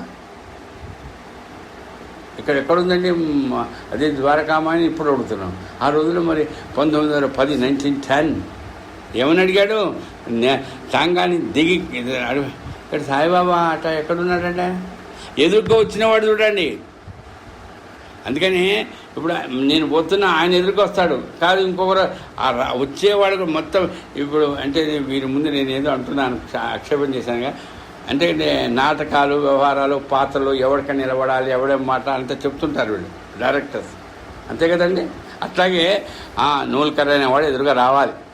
నూల్కర్ కాదండి, వాడు ఎవడు తాత్యాగాడు వచ్చాడు అనుకోండి, చెప్పడికైంది ఏది చూడండి. అంటే ఎవరు రావాలి? బాబాను పరిపూర్ణంగా సగుణ ఉపాసన చేస్తున్న ఒక బ్రాహ్మడు తెలుసు కదా, ఆయన ఎదురుగా వచ్చాడు. మీరు ఇప్పుడే వచ్చినట్టుగా అంతే. అవునండి, ధూళి దర్శనం చేసుకోండి, ధూళి దర్శనం చేసుకోండి అనే మాట ఇంకొకరైతే అనరేమో. మరి ఈ నోటికి ఎందుకు వచ్చింది? ఇది చూడండి, ధూళి దర్శనం చేసుకోవాలా? ధూళి దర్శనం అనేటువంటిది ఎక్కువగా మనం వినేది ఒకటే చోట, ఒకే క్షేత్రం, అది శ్రీశైలం. అట్లా అంటే ఈశ్వరుడు మొదటి గురువు. అట్లాంటి ఈశ్వరుడి దర్శనానికి వెళ్ళినప్పుడు మా అమ్మని చూడ్డానికి వచ్చాను. ఎక్కడికో ఎన్నో ఈ నెలల పాటు ఎక్కడికో తిరిగి మా అమ్మని చూడ్డానికి వెళ్ళినప్పుడు నేను కాస్త స్నానం చేసి కాస్త మడిగట్టుకొని చూడ్డానికి పోతానంటానా అంటే వాడికి ఇంకా వాడికి బుద్ధి లేదని చెప్పాలి. నాన్నని కాదు, నీ గురువయ్య ఆయన. రుణానుబంధంగా నీ తల్లి తండ్రి కంటే కూడా మళ్ళా జన్మ లేకుండా చేసేటువంటి ఆ గురువు ఆయన కనపడంగానే ఆ మట్టి నువ్వు నమస్కరించు, అది ధూళి దర్శనం. ఆయన నడిచినటువంటి పాదాల కింద ఉండే ధూళి దర్శనం అంటే అది పాద దర్శనం కాదు. ఆ పాదాలు ఏ మట్టి మీద పట్టాయో ఆ మట్టిని తాకినా చాలండి. ఇంత భావనండి బాబోయ్. అది ఎవరికి చెప్తున్నాడు? అసలు గురువు అంటే నమ్మకం లేని వాడికి చెప్తాడు. చూడండి, ఇది చరిత్ర. గురువు అవసరమా అన్నవాడు లాక్కొచ్చాడు, వచ్చిన తర్వాత పని ఎదురు ఆ పడ్డా ఇంక చూడండి. అమ్మా, ధూళి దర్శనం అంటే ఈయనేమనుకోడు, ఏదో మహానుభావుడు చూద్దాంలే అనుకుంటాడు. అవును, ఆయన చెప్పినట్టు ప్రకారం నేను రెడీ అవుతాను. ఎక్కడున్నా ఏమైందండి? ఒకటోడు ఇవిడోడు ఉన్నాడు, జోలి పట్టుకున్నాడు. నిరాడంబరుడు అండి. అది మనం గుర్తుపెట్టుకోవాల్సింది. అంటే గురువుగారికి నమస్కారం చేయండి కాళ్ళకు అంటే, అమ్మ ఇంతమంది శిష్యుల ముందు మేళతాడాలా, ఎవడైనా పెడతాడు, పెట్టకపోతే మళ్ళీ పక్క వాళ్ళు తిడతారేమో. లెండి బాకు వస్తున్నటువంటి ఆయన ఎంత నిరాడంబరత్వం కాదమ్మా. అతను చూసే బిచ్చగాడే బెటర్. బిచ్చగాడు కూడా ఒక స్టేటస్లో వస్తారేమో. అంత ఆ స్థితిలో వచ్చినటువంటి ఆయన చూసి ఈయన సాయిబాబా, ఈయన మా చందోర్కర్ గారికి దీక్షిత్ గారికి గురువా ఆలోచన కలిగిందా యమాడిపంత్కి? అదే యమాడిపంత్ అనకూడదేమో అన్నా సార్, లేదండి. వెంటనే ఏం చేశాడు? అసలు ఆలోచన కలగలేదు కాబట్టి చేశాడా? ఇప్పుడు చెప్తాను. అదే ఏమైంది, ఆయన ఏం చెప్పాడు? ధూళి దర్శనం చేసుకో. చూశాడు, అంతే, కాళ్ళ మీద పడ్డాడు. ఆ మట్టిని నాకు ఎందుకండి ఇదంతా? మరి టాంగాలో ఎక్కి దిగనంగానే ఏదో ఆలోచన ఉండేవా ఇట్లంటూ చేస్తారండి. మహాత్ములు సద్గురువులు ఏం చేస్తారంటే వాళ్ళను హృషికేశులు అంటారు. హృషికేశుడు అంటే అర్థం ఏంటంటే, మనం ఏదైతే చెయ్యాలనుకుని ఇంద్రియాలతో కానీ మన మనస్సుతో కానీ మన శరీరంతో కానీ చేయాలనుకుంటామో అది అక్కడ చెయ్యం. దాన్ని ఏం చేస్తాడు? కట్టేస్తాడు. హృషికేశుడు ఈమె సంగతి ఈరోజు తేల్చాల్సిందే. అరే ఏంటమ్మా బాగున్నావా? అదే అప్పుడేమో అంటే ఏదో తెలుతా, ఏమైపోయింది? హృషికేశత్వం అంటారు దాన్ని. ఈశ్వరుడు ఎవరో ఆ హృషికేశుడు, ఆ భగవంతుడు ఆ రూపంలో ఈయన నిజంగా ఈయన అది ఇంక ఏం నాకే అనుకుంటే మీకైనా ఆలోచన వచ్చిందని ఈయన ఈ రకంగా ఉండి ఈయన ఏదో బిత్తమెత్తుకోవడానికి పోతున్న ఈయన చంద్రకర్కి గురువు, దీక్షిత్ గారికి గురువు అని మనసులో ఆలోచన కలిగిందే అనుకోండి. కాళ్ళకు కాదు, చేతులతో కూడా ఇట్లా అనడు, ఇట్లా కూడా అనడు. ఇదేంటండి? పాద దర్శనం కాదు, ధూళి దర్శనం చేసుకున్నాడంటే అది ఎవరి శక్తి తెలుసా? ఈశ్వరుడి శక్తి. ఈశ్వరుడు ఎవరు? మొట్టమొదటి గురువు ఆయన. అంతటి శక్తి కలిగినటువంటి బాబా అంటే నేను చెప్తున్నా, ఇది తల్లి తండ్రి ఇద్దరు కలిస్తే ఎంత ఇది ఉంటుందో అట్లానే అమ్మ ఇటు శివుడు కలిసినటువంటి క్షేత్రం. అమ్మ అయ్యా ఇద్దరు కలిసిన ఆయన ఆ రకంగా ఎదురుగా కనబడితే ధూళి దర్శనం చేశారుగా. ఇంక అయిపోయింది. కళ్ళు అదే కప్పుగా పైన ఏమిటో ఎందుకు చేశాను అని అనొచ్చుగా. అన్నాడా స్వామి? ఎవరన్నా ఏమన్నాడు? చదవండి, మీకు చదవకడానికి తీరిక లేదు, వినండి. పోనీ చదవడానికి తీరిక లేదు, వినండి. ఇప్పుడు మొబైల్స్ ఉన్నాయి కదా. ఏమన్నాడు? నా జీవితంలో నేను ఏనాడు కూడా ఇట్లాంటి అనుభవం పొందలేదు. దేనికి? ధూళి దర్శనం చేసుకున్న దానికి. ఏమైందట? నా శరీరము నుండి నా ఆత్మ విడిపోయిందేమో. శరీరం నుంచి ఆత్మ ఎప్పుడు విడిపోతుందమ్మా? అంతే. శరీరం మీద ధ్యాస కాదు, అసలు శరీరం నాకు లేదు, నేనే ఆత్మ. సదానంద రూపం శివోహం శివోహం స్తోత్రాలు 10 సార్లు చదవడం కాదు, దాన్ని అనుభవించడం. అది ఒక్క మొట్టమొదటి ఫస్ట్ సైట్, మొట్టమొదటి దాంట్లోనే పొందాడంటే ఎంత బ్లెస్సింగ్స్ అమ్మా. ఇది తల్లి ప్రేమ. ఊరే గురువు అవసరం లేదురా ఎదవా, గురువు గురించి ఇట్లా మాట్లాడతావా? గురుస్థానంలో వాదించితే మరి ముందు ఇవన్నీ ఎందుకు చూపించాడండి? అది తర్వాత జరిగింది. మీకు తెలుసు, సాటేవాడలో బాలాపాటితో పాటు వాదించాడు, దీక్షిత్ గారు ఉన్నాడు, ఏమారి ఇదంతా తర్వాత జరిగింది. అది ఇట్లాంటి అవలక్షణాలు కలిగిన అంటే స్వభావం కలిగిన ఈయనకి అంతటి గొప్ప దర్శనం ఏమిటండి? ఇప్పుడు చెప్తున్నారు స్వామి ఈమెకు శ్రీరంగం వెళ్ళండి, మీరు ఇట్లా వెళితే అంత దర్శనం కావాలంటే ఇట్లాంటి వాళ్ళు చెప్తే ఆ టైంకి వెళతారు, చూస్తారు. మరి ఆమెకు ఆ శ్రద్ధ ఉంది కాబట్టి ఆయనకు ఆ శ్రద్ధగా ఉంది అంటే చెప్పారు. అసలు శ్రద్ధే లేని, అసలు దాని మీద నమ్మకం లేదు, శ్రద్ధ లేనటువంటి వాడికి ఎందుకు జరిగింది? ఇది తల్లి ప్రేమ.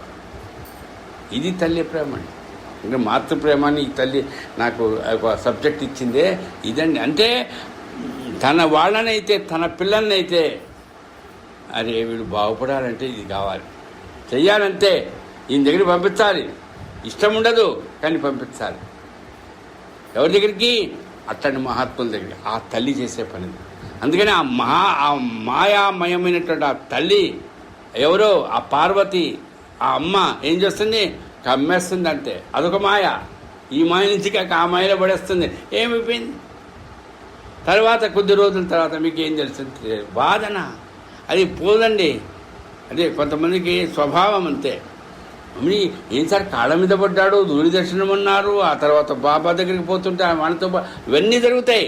కానీ కడుపులో ఉంటుంది. కడుపులో ఉన్నది కక్కితే పోతుందేమో, కానీ స్వభావం మాత్రం పోదు. మీ ఇప్పుడు తెలిసిందండి మీ స్వభావం ఏందో. మీ ఎంత మోసగాళ్ళు కొడలేరు. వాడు మోసం చేస్తూనే ఉంటాడు అందరినీ, అమ్మను నాన్నను బాధ అందరినీ. ఇంకా ఇప్పుడు పడి అనుకుంటాం, మళ్ళీ ఆ మోసగాడికి లోనుతాం. అది స్వభావం అండి, అంతే. వాడు బాగుపడ్డు. అందుకని కుక్కతోక వంకారు అంటారు. ఎవరు ఈ మధ్య అడిగారు, సరే కుక్కతోక ఉంటారంటే కుక్క నక్క రెండు ఒకే రకంగా ఉంటాయి. నక్కని తొక్కితే అదృష్టం అంట. అంటే నక్క తోక చిన్నదైనా అది దాని వంకరగా ఉండదండి. కుక్క తోక వంకరగా ఉంటుంది, అది చిన్నదైనా. అందుకనే ఈ జీవులకు ఉండేటువంటి దాంట్లో లక్షణాలతో వీడు బతికితే ఎంత చెప్పినా మారడు. కుక్క తోక వంకరలు అంటాడు. కానీ అట్లాంటి కుక్క తోక వంకరగా ఉండేవాళ్ళను కూడా ఆ మాయామయమైనటువంటి అమ్మ ఉందే, అమ్మతో కూర్చున్న సద్గురు సాయం చేస్తాడు. ఎట్లా? ఇంకొకరైతే కనుక ఏదో శిక్షించి బాధ పెట్టి షిరిడీకి వచ్చిన తర్వాత ఆ కాళ్ళ మీద పడంగానే ఆమెకు ఏదో కడుపు నొప్పి వచ్చి కళ్ళు తిరిగి పడిపోయి అట్లాంటివి జరగలేదే. హాయిగా కూర్చున్నాడు. వచ్చాడు, ఏమవుతుంది ఏమన్నాడు? ఏమిటా పోట్లాట? ఎందుకు ఏమిటా గొడవ? నేను కరెక్ట్ వాడు వాడాలమ్మా. వాళ్ళు ఏదో జడ్జిమెంట్ చేస్తే కరెక్ట్ వాడు వాడాలంటారు. ఆ వాడు కానీ వేరే వాడు వాడకూడదు. గొడవ అంటే పోట్లాట, గొడవ, మాట్లాట చాలా తేడాలు ఉన్నాయండి. గొడవ ఏంటి అసలు? ఏది భార్యాభర్తల గొడవ అది? లేదా వాళ్ళేం కొట్టుకోలే? ఏంటా గొడవ? అమ్మా ఆయనకెట్ట తెచ్చిందప్ప. చూడండి, అంటే ఎంత సర్వజ్ఞుడు ఆయన. ఎవరు? సాయి. ఈ అంటే అంత గొడవకు కారణం నేనే అయిపోయింది. ఎవడు దోషో ఆల్రెడీ జడ్జిమెంట్ వచ్చేస్తున్నది. ఆయన అని అనుకున్నా ఇక పక్కన ఈ హేమాధిపతి ఏమన్నాడని ఈయన అడిగాడు. అనుకున్నాడు, అబ్బా నాకేం పేరు పెట్టావయ్యా బాబా. చూడండి, అంటే జడ్జిమెంట్ ఇస్తాడు ఆయన. తల్లి చూడండి, తల్లి ప్రేమ. ఒరే ఏంద్రా, ఎందుకు ఇంత వాదించావు? ఏందా గొడవ? ఇంతనే నీ బతుకు, నేను బాగుపడవా అని అన్నారు కదా.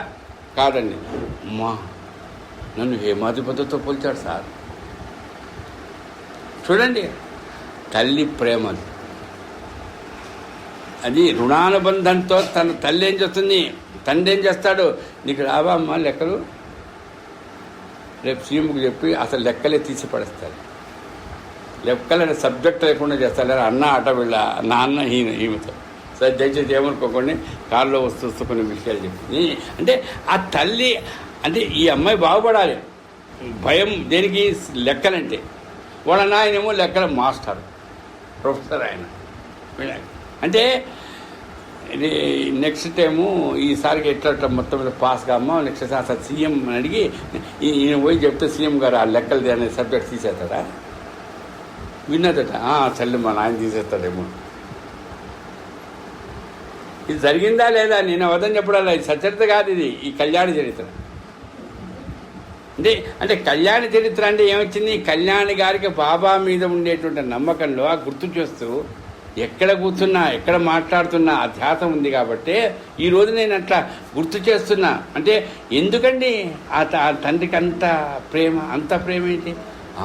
మా అమ్మాయి 10th క్లాస్ ఏ లెక్కలు భయపడకూడదు, పాస్ కావాలి ఎట్లయితే. నేను ఏమైంది?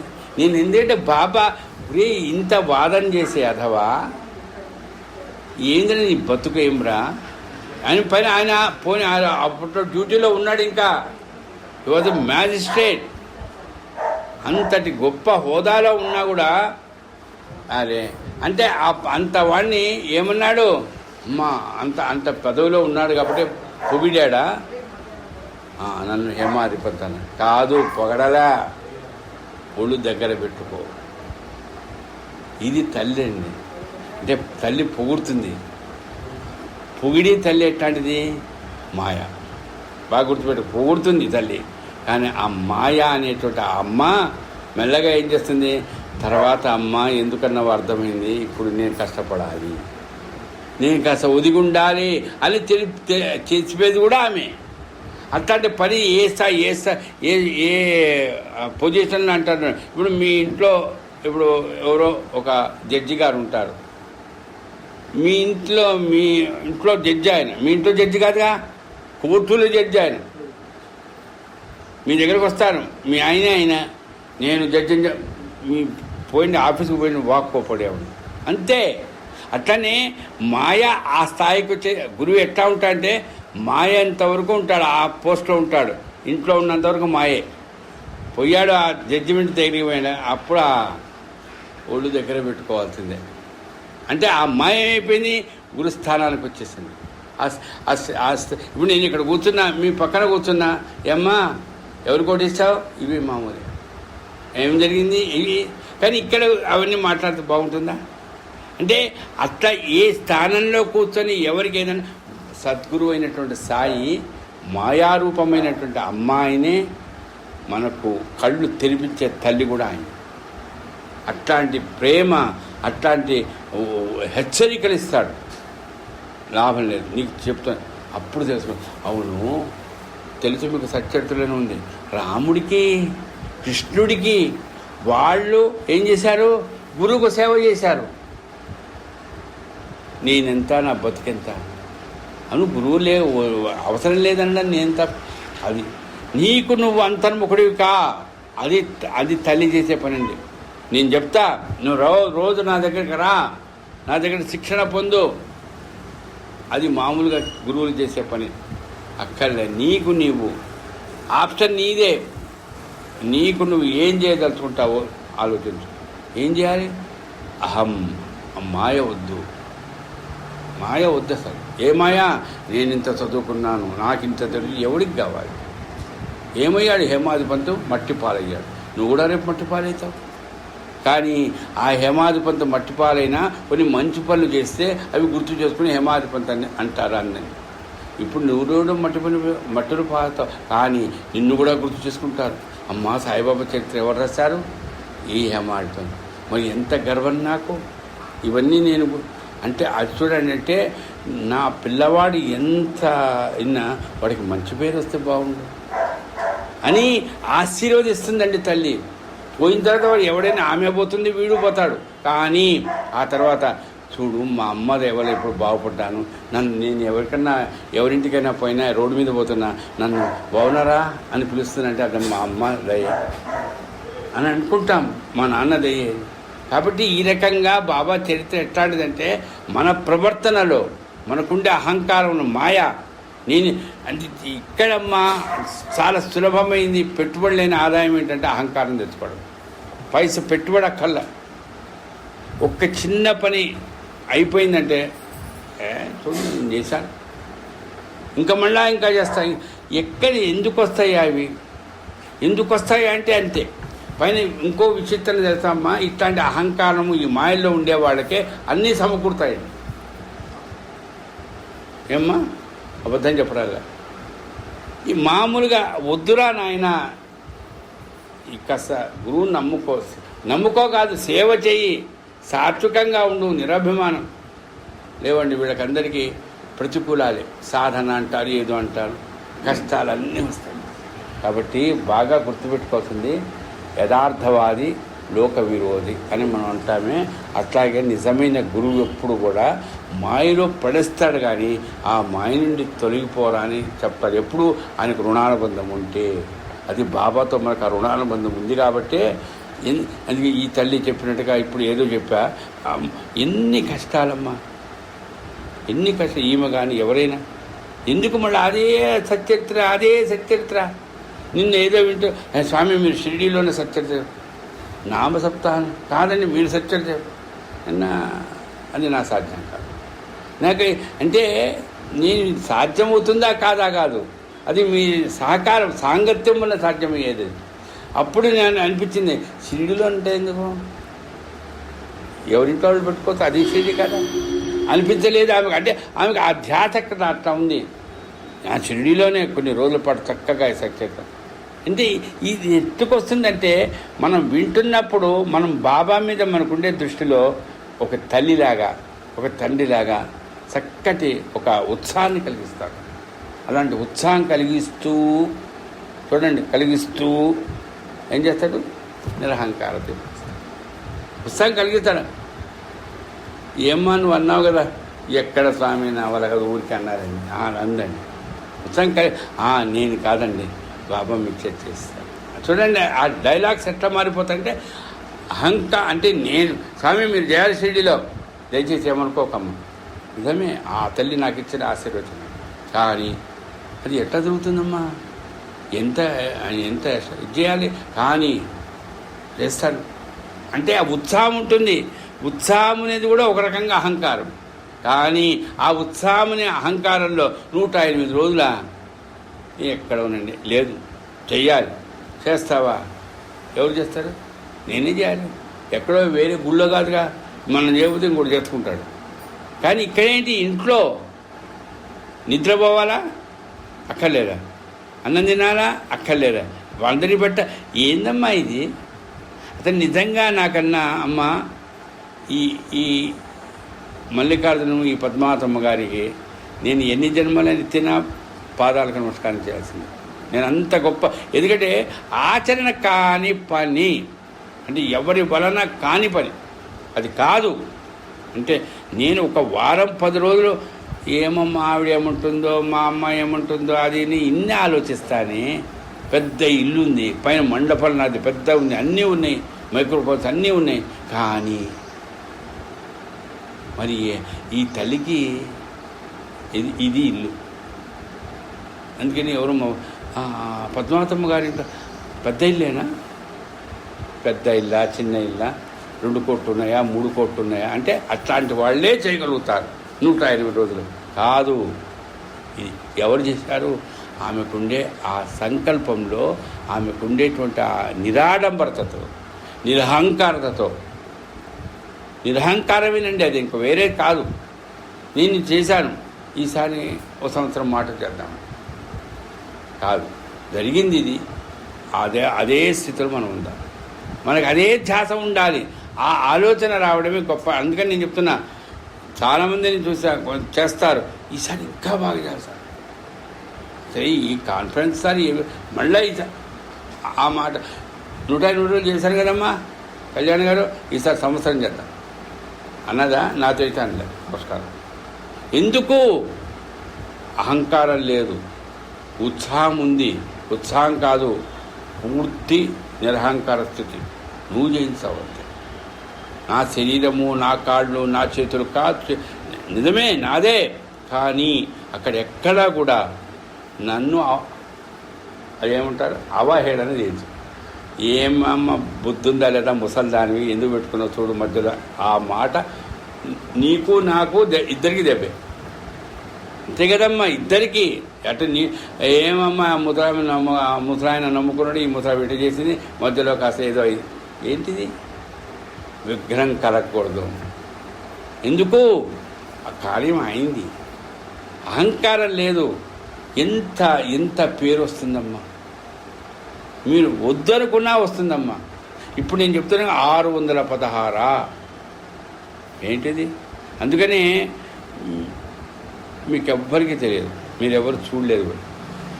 అదే 2016, ఇది 2024 పెరాలసిస్ వచ్చిందంటే మీకు డౌట్ వస్తుంది, ఏమో వచ్చిపోయింది. కానీ కాలు చెయ్యి 2 పోయినాయి, కుడి కాలు కుడి చెయ్యి. అది ఎక్కడ? గుళ్ళో. ఏ గుళ్ళో? సాయిబాబా గుళ్ళు. అది ఏం చెబుతున్నా, ఈయన గయకపోవడం శ్యామ గారు మొదటి రోజు జనవరి 1వ తారీఖు సైదాబాదులో అంతే, నోరు పోయింది. ఇక ఓరి నాయనో, ఎన్ని నెలలమ్మా. నిజంగా ఏంటి సార్ మీకు ఏడ్చారు చాలామంది మా ఇంటికి వచ్చి. ఏమి సార్ మీరు ఇంత చక్కగా ఉపన్యాసాలు మీరు చెప్పకపోతే మేము ఎట్లా, ఇంకా మేము నిన్న అది నాదే తప్పు. ఏం తప్పు? నాకు అహంకారం పెరిగింది. బా ఇంత బాగా చెబుతున్నాను, వచ్చింది దాన్ని వేసాడు. నోరు మూసుకోరా, నడవకుండా చేసి పుట్టి నోరు మూసుకుంటే కాళ్ళు బాగున్నాయనుకో, ఇక పోతాడు. నేను అరవలేకపోతున్నాను అడుక్కుంటా. అది వద్దు, అంతే. ఇదేనికది అహంకారం కాస్త కట్టిపెట్టు.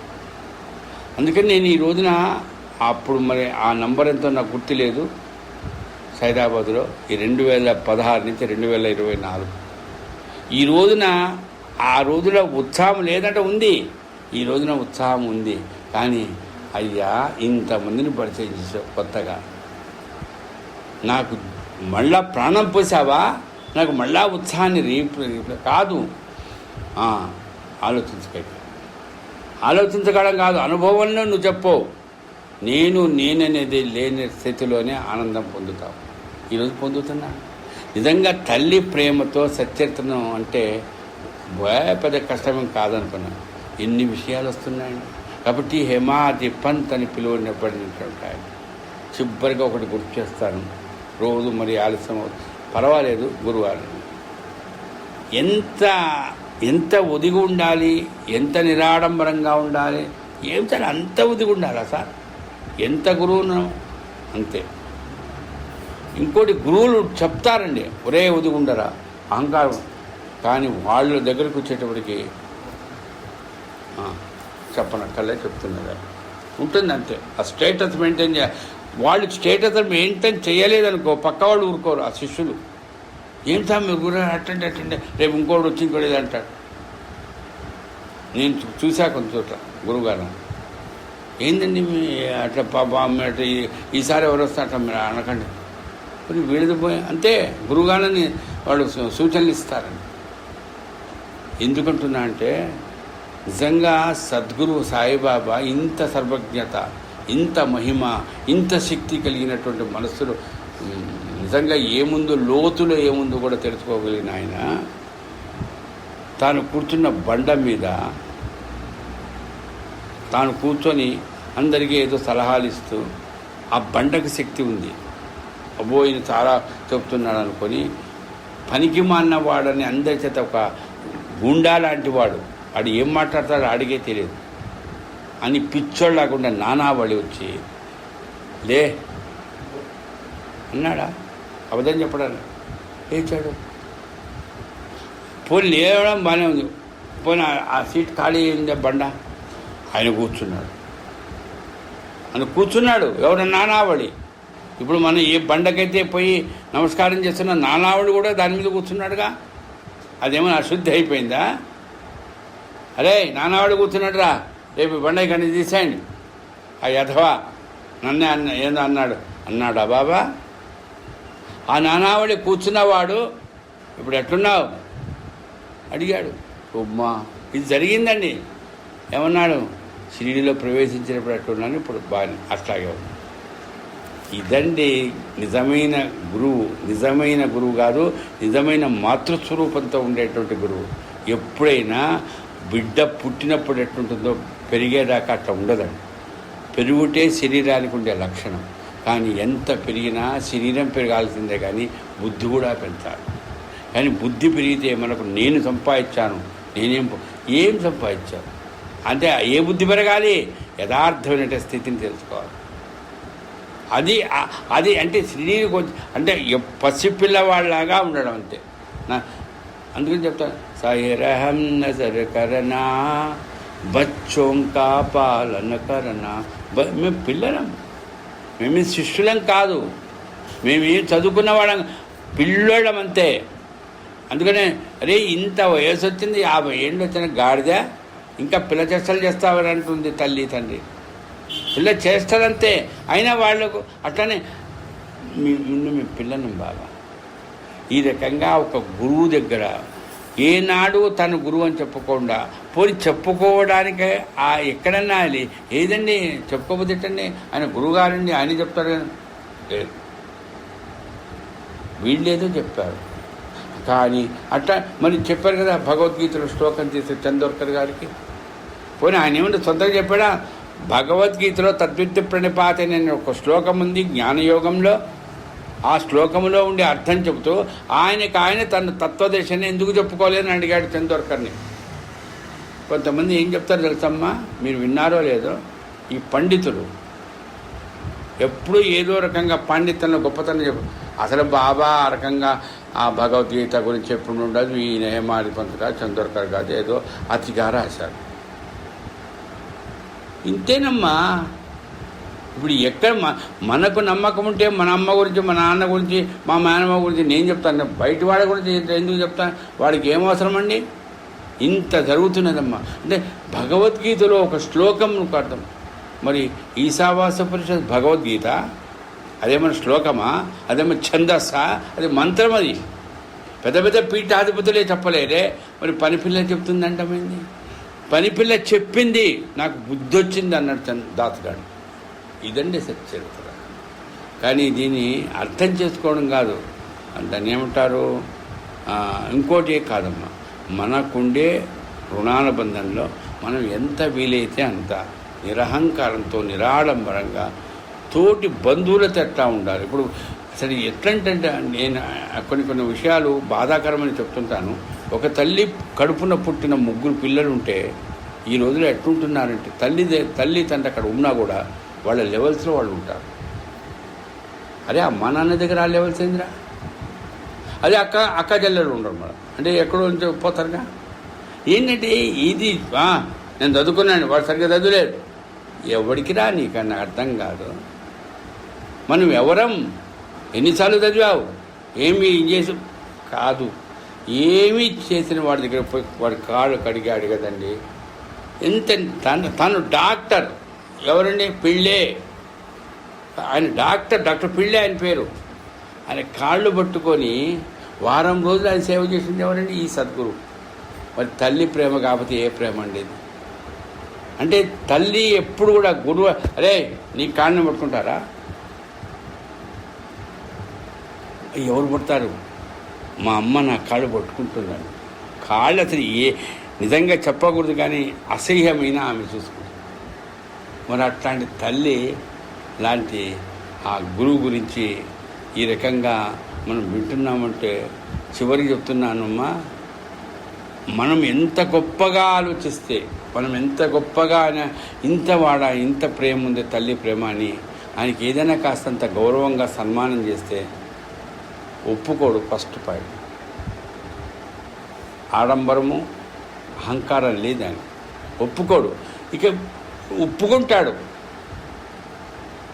మీ అమ్మాయి మిమ్మల్ని పట్టుకుంటుంది, అమ్మా ఈరోజు 77 నీకు నేను చేస్తాను, వద్దురా నాకు, నేను చెప్తున్నా ఇంకా మీ ఇంటికి రాను అంటే చెప్తే ఏం చేస్తావమ్మా? ఒప్పుకోవాలి. నేనైనా అంతే. అట్లా ఆ రోజుల్లో ఈ మనం వింటున్న చావడి ఉత్సవం, ఈ ఉత్సవాలు ఇదంతా పట్టుదలగా తన బిడ్డలు వీళ్ళకు మనసు బాధపడుతుంది. నాకెందుకు ఇవన్నీ చూడండి. ఇదండి చరిత్ర, సచ్చరిత్ర. ఈరోజు ఏంది, మేం చేశాం సార్, మేం చేస్తున్నాం సార్, ఇది అరే వద్దురా నాయన. ఎందుకంటే ఇవన్నీ చేసే కొద్ది ఏమవుతుందంటే అదొక మాయ, అదొక పెద్ద మాయ. అది ఆ మాయ కాదు. చివరికి చెప్తున్నాం కదా, పల్లెకి అనేటువంటి ఉత్సవం ఏదైతే ఉందో, మీరు కూర్చోండి అక్కడ చక్కగా తయారు చేసి. బాబా కూర్చున్నాడా? ఇప్పుడు బాబా విగ్రహాన్ని పెట్టి మనం చేస్తున్నాం. యథార్థానికి ఇప్పటికి కూడా షిరిడీలో బాబా విగ్రహం పెట్టారు, పల్లకిలో ఆయన పాదుకలే ఫోటో పెడతారు చిన్నది. అంటే అక్కడ ఆలోచన ఏంటి? పైన ఈ పాదుకల గురించి ఏం చెప్పాడు బాబా? ఆయనే చెప్పిన మాట చెప్తున్నాను, అబద్ధాలు కావు. ఇవి నా పాదుకలు మీరు ఆ పల్లకిలో పెడితే మీకు చాలా పుణ్యం వస్తుంది, మీకు ఆస్తుపాస్తులు కాదండి. ఏమన్నాడు తెలుసు కదా మీకు? శ్రావణ పౌర్ణమి రోజున గురుపాదుకా ప్రతిష్ఠ చేస్తే, ఆయన పాదుకల్ని కొలతలు చేస్తే ఏమైంది? ఊరేగింపుగా ఖండోబా నుంచి గురుస్థాన్ దగ్గరికి తీసుకొస్తున్నప్పుడు ఏం జరిగిందండి? అడిగారు ఎవరు ఈ పాదుకలని. ఏమన్నాడు బాబా? నావే, అదిగో వాళ్ళు సేవ చేసుకుంటున్నారు, నేనే అక్కడ కూడా మహారాజును అని చెప్పొచ్చుగా. ఏమన్నాడమ్మా? మీకు నేను అడుగుతున్నాను కదా, ఇవి భగవంతుడి పాదుకలు. అంటే గురువు పాదుకలు కాదండి. గురువు పాదుక, గురువు అనేవాడు ఇక్కడున్నాడా అక్కడున్నాడా, ఈయనే గురువు, ఈయన ముక్కిట్లో ఉంది, ఈయన కాదు. గురువు ఎవరు? భగవంతుడే గురువు, ఇంకా వేరే భగవంతుడు లేడు. ఇది నా పాదుకలనే భావంతో మీరు వాళ్ళతో ఎవరినైనా సరే మీరు గురువుగా భావించుకుంటే అవి భగవంతుడి పాదుకలే. అందుకనే గురు పాదుకలు ఎంత విశిష్టతో గురుగీతలో చెప్తారు ఈశ్వరుడు అమ్మవారికి. అంటే పాదాల విశిష్టత పాదుకలు. అట్లాంటి పాదుకలు విధిలేక ఏం చేశారు? ఆ పల్లకిలో పెట్టారు. పోని పెట్టారండి. ఈయనకు ఒక మంచి దండలు గిండలు వేసి అది ఇది కట్టి ఒక పెళ్లి కొడుకులాగా తయారు చేసి, ఈయనండి మా గురువుగా ఆయన పల్లకిలో కూర్చొని అన్నాడండి. సైజు సరిగ్గా సరిపోలేదు, ఏముకో అది కూర్చొని పక్కన మా అందరం లేదే.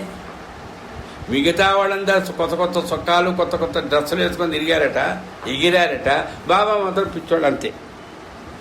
నిజంగా చూడండి, ఇది ఎంత గొప్ప చరిత్ర అంటే, ఏమిటండి ఆయన పిల్లవాడు ఎవడన్నా డ్యాన్స్ చేస్తే ఆ డ్యాన్స్ అప్పుడు ఈయన చేస్తాడు. ఈయన పిచ్చోడని అలా సద్గురువు అన్నారా? అయ్యా నాకు ఇది చాలనాయన. ఎందుకంటే మామూలుగా అందరినీ మాయను దాటిన వాడండి మహాత్ముడు. మాయలో పడ్డవాళ్ళు ఈరోజు నన్ను ఇట్లా సన్మానించారు, రేపు కూడా సన్మానించండి.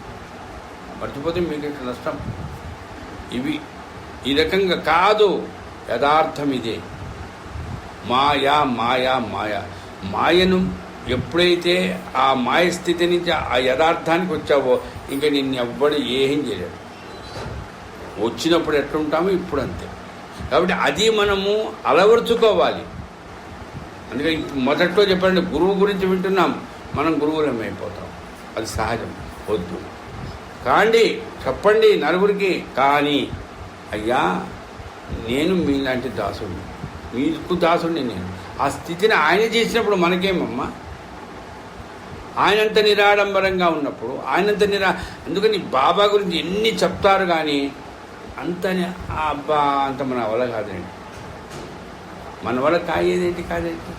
ఎందుకు ఈ అహంకారం, ఎందుకు ఈ మాయలో పడడం? అందుకని ఆయన కూడా ఇప్పుడు ఇంకోటి అంటే ఆలోచించి వస్తున్నాను. సోమదేవ స్వామి తెలుసు కదా, ఆడంబరాలకు ఆయనకి ఇష్టం లేదు. వాళ్ళ గురువుగారు ఏమైంది, లోపలికి రాలిపోమన్నాడు అంతే. ఏం చేశాడు బాబా? అవును, ఎక్కడ గుర్రాలు ఉండవు, ఎక్కడ పలకలు ఉండవు, అక్కడే పో అంటే అక్కడ ఏమిటి ఊరేగింపులు ఉత్సవాలు నా దగ్గర జరుగుతాయి, అవి వాటితో నాకు సంబంధం లేదు. అది గుర్తుపెట్టుకోండి. నీ గురువు ఏమన్నాడో అది గుర్తుపెట్టుకోవాలి అన్నాను. ఈయన అమ్మ ఇది గుర్రాలు ఉన్నాయి, ఈ దగ్గర పల్లకిలు ఉన్నాయి అనుకో. నీ గురువు ఏమన్నాడు? నీ ఆ విశ్రాంతి స్థానం ఏదైతే ఆకర్షించబడి ఎక్కడైతే నీ మనస్సు ప్రశాంతంగా స్థిరంగా పడుతుందో అది నీ పాదములు. ఏది గురువుగారి పాదముల స్థానం గుర్తు చేసుకో. ఎప్పుడు చెప్పేవాడట. మరి ఆ మాట ఆయన చెప్పాడే, ఆ దృష్టితో నువ్వు నన్ను చూడ ఇవన్నీ కనపడతాయి. అందుకనే మనకు చూడండి, దేవాలయాలకు పోతాం మనం. ఏ దేవాలయానికి కనపడి మీరు శివాలయంలో తక్కువ ఉంటాయి, వైష్ణవాలయంలో అయితే ఏముంటాయండి నాట్య భంగిమలో. అతను లోపల గర్భగుడిలో ఉండేటువంటి ఆ రాముడు కానీ వాళ్ళు కనపడరు. ఎందుకు కనపడరు? నల్లరాతే, అందులో కరెంట్ ఉండదు. ఇప్పుడంతే ఏదో పాలరాతి వచ్చి లైట్లన్నీ పెడుతున్నారు, లేదే కదమ్మా. ఇవన్నీ ఏమో బ్రహ్మాండంగా కనిపిస్తాయి. అరే ఇవన్నీ చూడురా, కానీ యథార్థం అదిరా. ఇవన్నీ ప్రపంచం మాయ. ఇది ఇంత అర్థం ఉందమ్మా. నా దగ్గరికి రండి ఉత్సవం, కానీ నన్ను సార్ ఎక్కడికి తీసుకున్నారు? దీనికంటే మంచిది దొరక. ఓరే నాయనో ఏంటిది? అంటే నువ్వు ఇప్పటికి ఇది ప్రాప్తమైంది, చూడగలిగిన నమస్కారం. యథార్థంగా సేవ చేద్దాం కాసేపు. అందుకని ఎప్పుడు కూడా మనస్సులో అహంకారం ఉండకపోతుందో అప్పుడు నీ ఆచరణ ఎట్లా ఉంటుంది? సేవకు పోతుంది. సేవ అంటే ఏంటి? దాస్యం అంటే సేవ ఇంకా కాస్తంత పై స్థాయిలో ఆలోచిస్తే దాస్యం. ఇంకా వాళ్ళు ఇవి ఏంటండి అలా వస్తాను చూస్తాను, నేను చేసే దాస్యం నేను చేయాలి. అందుకని అంత గొప్పగా తల్లికి ఒక ఉత్సవం చేస్తున్నాం, అమ్మవారికి ఒక ఉత్సవం చేస్తాం. మీరు చూడండి ఎక్కడైనా ఇప్పుడు కొన్ని గుళ్ళల్లో అమ్మవారికి ఉత్సవం చేస్తారు. అమ్మవారితో పాటు అయ్యవారిని కూడా కలుపుతారు. కొన్ని చోట్ల అయ్యవారిని కలపరు, చూస్తుంటారు కదా. కానీ అయ్యా అమ్మ ఇద్దరిని కలిపి చేస్తున్న ఉత్సవం ఎట్లా ఉంటుందంటే, బాగా చెప్పాలంటే ఈశ్వరుడికి అమ్మవారికి అది గురువు చేసే ఉత్సవం. విష్ణుమూర్తిది అట్లా కాదు. కాబట్టి ఎందుకంటే అంత గొప్ప ఒక గురువు చేస్తున్నప్పుడు పార్వతీ పరమేశ్వరుడు ఇద్దరు కూర్చున్నారా, అంత గొప్ప. ఇప్పుడు కంచస్వాముల వారికి కానీ ఆ రోజు గురువును కూర్చొని చేస్తే అట్లాంటి వాళ్ళకి అవసరం లేదమ్మా. ఇవి శివుడికి ఏం అవసరము, అమ్మవారికి ఏం అవసరం అంటే అమ్మవారే పెద్ద మాయ, ఆమె సృష్టించేస్తుంది. అట్లాంటి ఆమెకు మనం ఉత్సవం చేయడమా? కాదు కాదు. మా ఆయన కూడా నా పక్కన రావాలి. వస్తే ఏం చేస్తుంది, ఇద్దరు కదా అంతే. మీ ఇద్దరికి అంతటి గొప్ప ఆలోచనతో మనం ఏది చేసినా ప్రధానంగా సచ్చరిత్రలో మాతృప్రేమలో మనకు తల్లి మీద గొప్ప ఆనందం మనకు కలిగిస్తుంది. కానీ గౌరవించాలి.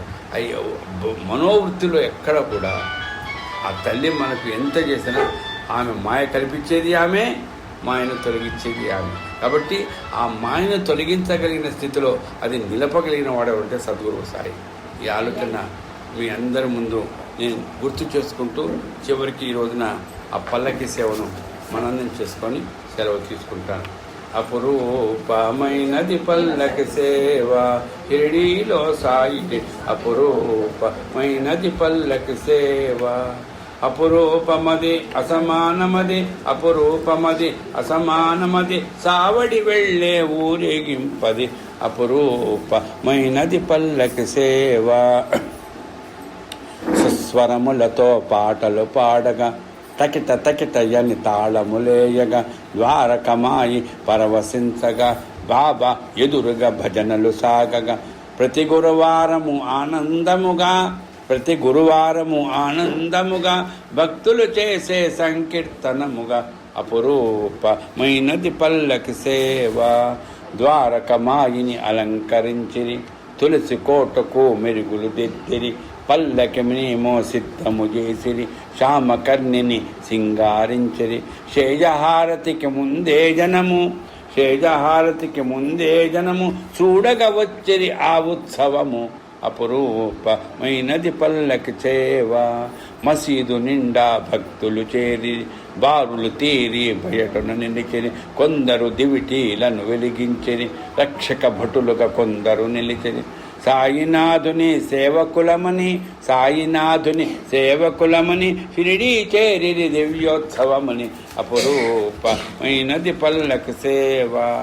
భక్త మహల్సుడు కుడివైపుండగా, ఎడమ వైపున తాత్యా ఉండగా, సాయినాథుడు లేచి నిలువగా, వెనుక ఛత్రమును జోగు పట్టగా, మంగళధ్వనులు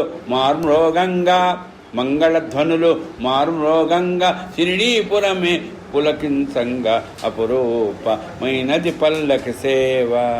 చిలుమున కపినీలోన వేసుకొని, సటకానేమో చంక పెట్టుకొని, ఉత్తరీయమును పైన వేసుకొని, తాత్య ఇచ్చిన షాలు వేసుకొని, కదిలెను బాబా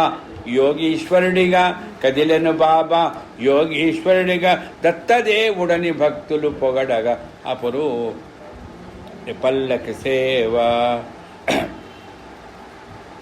వాయిద్యాలు మారుమ్రోగెను, టపాకాయలు ఫెళఫెళ పేలెను, ధునిలో కట్టెను సాయి కదిల్చెను, మసీదులోని దీపమునార్పెను. నడిచే నేలపై గుడ్డలు పరుచగా, సాయి అడుగులకు మడుగులు వత్తగా, అపురూపమైనది పల్లకి సేవ. సంతోషముతో మనసు పొంగెను, భక్త మహల్సుడు నృత్యము చేసెను, శ్యామకర్ణము ముందుగా నడిచెను, బాబా నామము మిన్నుముట్టెను. మసీదు నుండి బయటకు వచ్చెను, సావడి వైపు సాయి నడిచెను, అపురూపమైనది పల్లకి సేవ. తూర్పు దిక్కున భానుని పోలెను, సంధ్యా సమయము సూర్యుని పోలెను, ఉత్తర దిక్కుకు బాబా చూచెను, పరధ్యానములు ఋషిగా నిలిచెను, సద్గురు సాయి నిరంజనునిగా నడిచెను అందరిలోని దేవునిగా, అపురూపమైనది పల్లకి సేవ. రంగుల దీపములెట్టిరి, నిలువడద్దములు వేలాడగట్టిరి, తెల్లని రంగును కప్పుకు వేసిరి, భక్తులు చావడిని అలంకరించిరి. ముందుగా తాత్యాలోనికి వెళ్ళెను, ఆసనమేసి సాయిని పిలిచెను, అపురూపమైనది పల్లకి సేవ. మఖమట కోటును సాయికి దొడిగిరి, కస్తూరి నామము తిలకము దిద్దిరి, కుచ్చు కిరీటము తలపై పెట్టిరి, మెడలో మాలలు నగలు వేసిరి. సాయి ముఖమెంత ప్రకాశించగా, సాయి ముఖమెంత ప్రకాశించగా, కన్నుల ఆర్పక భక్తులు చూడగా అపురూపమైనది పల్లకి సేవ. గద్దెపై సాయి కూర్చొని ఉండగా, నిమోన్కరుడు ఛత్రము పట్టగా, సాయి చేతులకు గంధము పూయగా, తాంబూలమును సమర్పించగా, వెండి పళ్ళెముల కాళ్ళు కడుగగా, వెండి పళ్ళెముల కాళ్ళు కడుగగా, అర్ఘ్యపాద్యములు జోగు ఇవ్వగా అపురూపమైనది పల్లకి సేవ. మోహము లేని నిరాడంబరుని, అవధూతయగు ఆ పరమాత్మని, భక్తుల ప్రేమకు లొంగే దేవుని, సావడిలో నిదురించే సాయిని, అర్చన చేసే హారతలివ్వగా, అర్చన చేసి హారతలివ్వగా, భక్తులు హృదయానందమునొందగా అపురూపమైనది పల్లకి సేవ.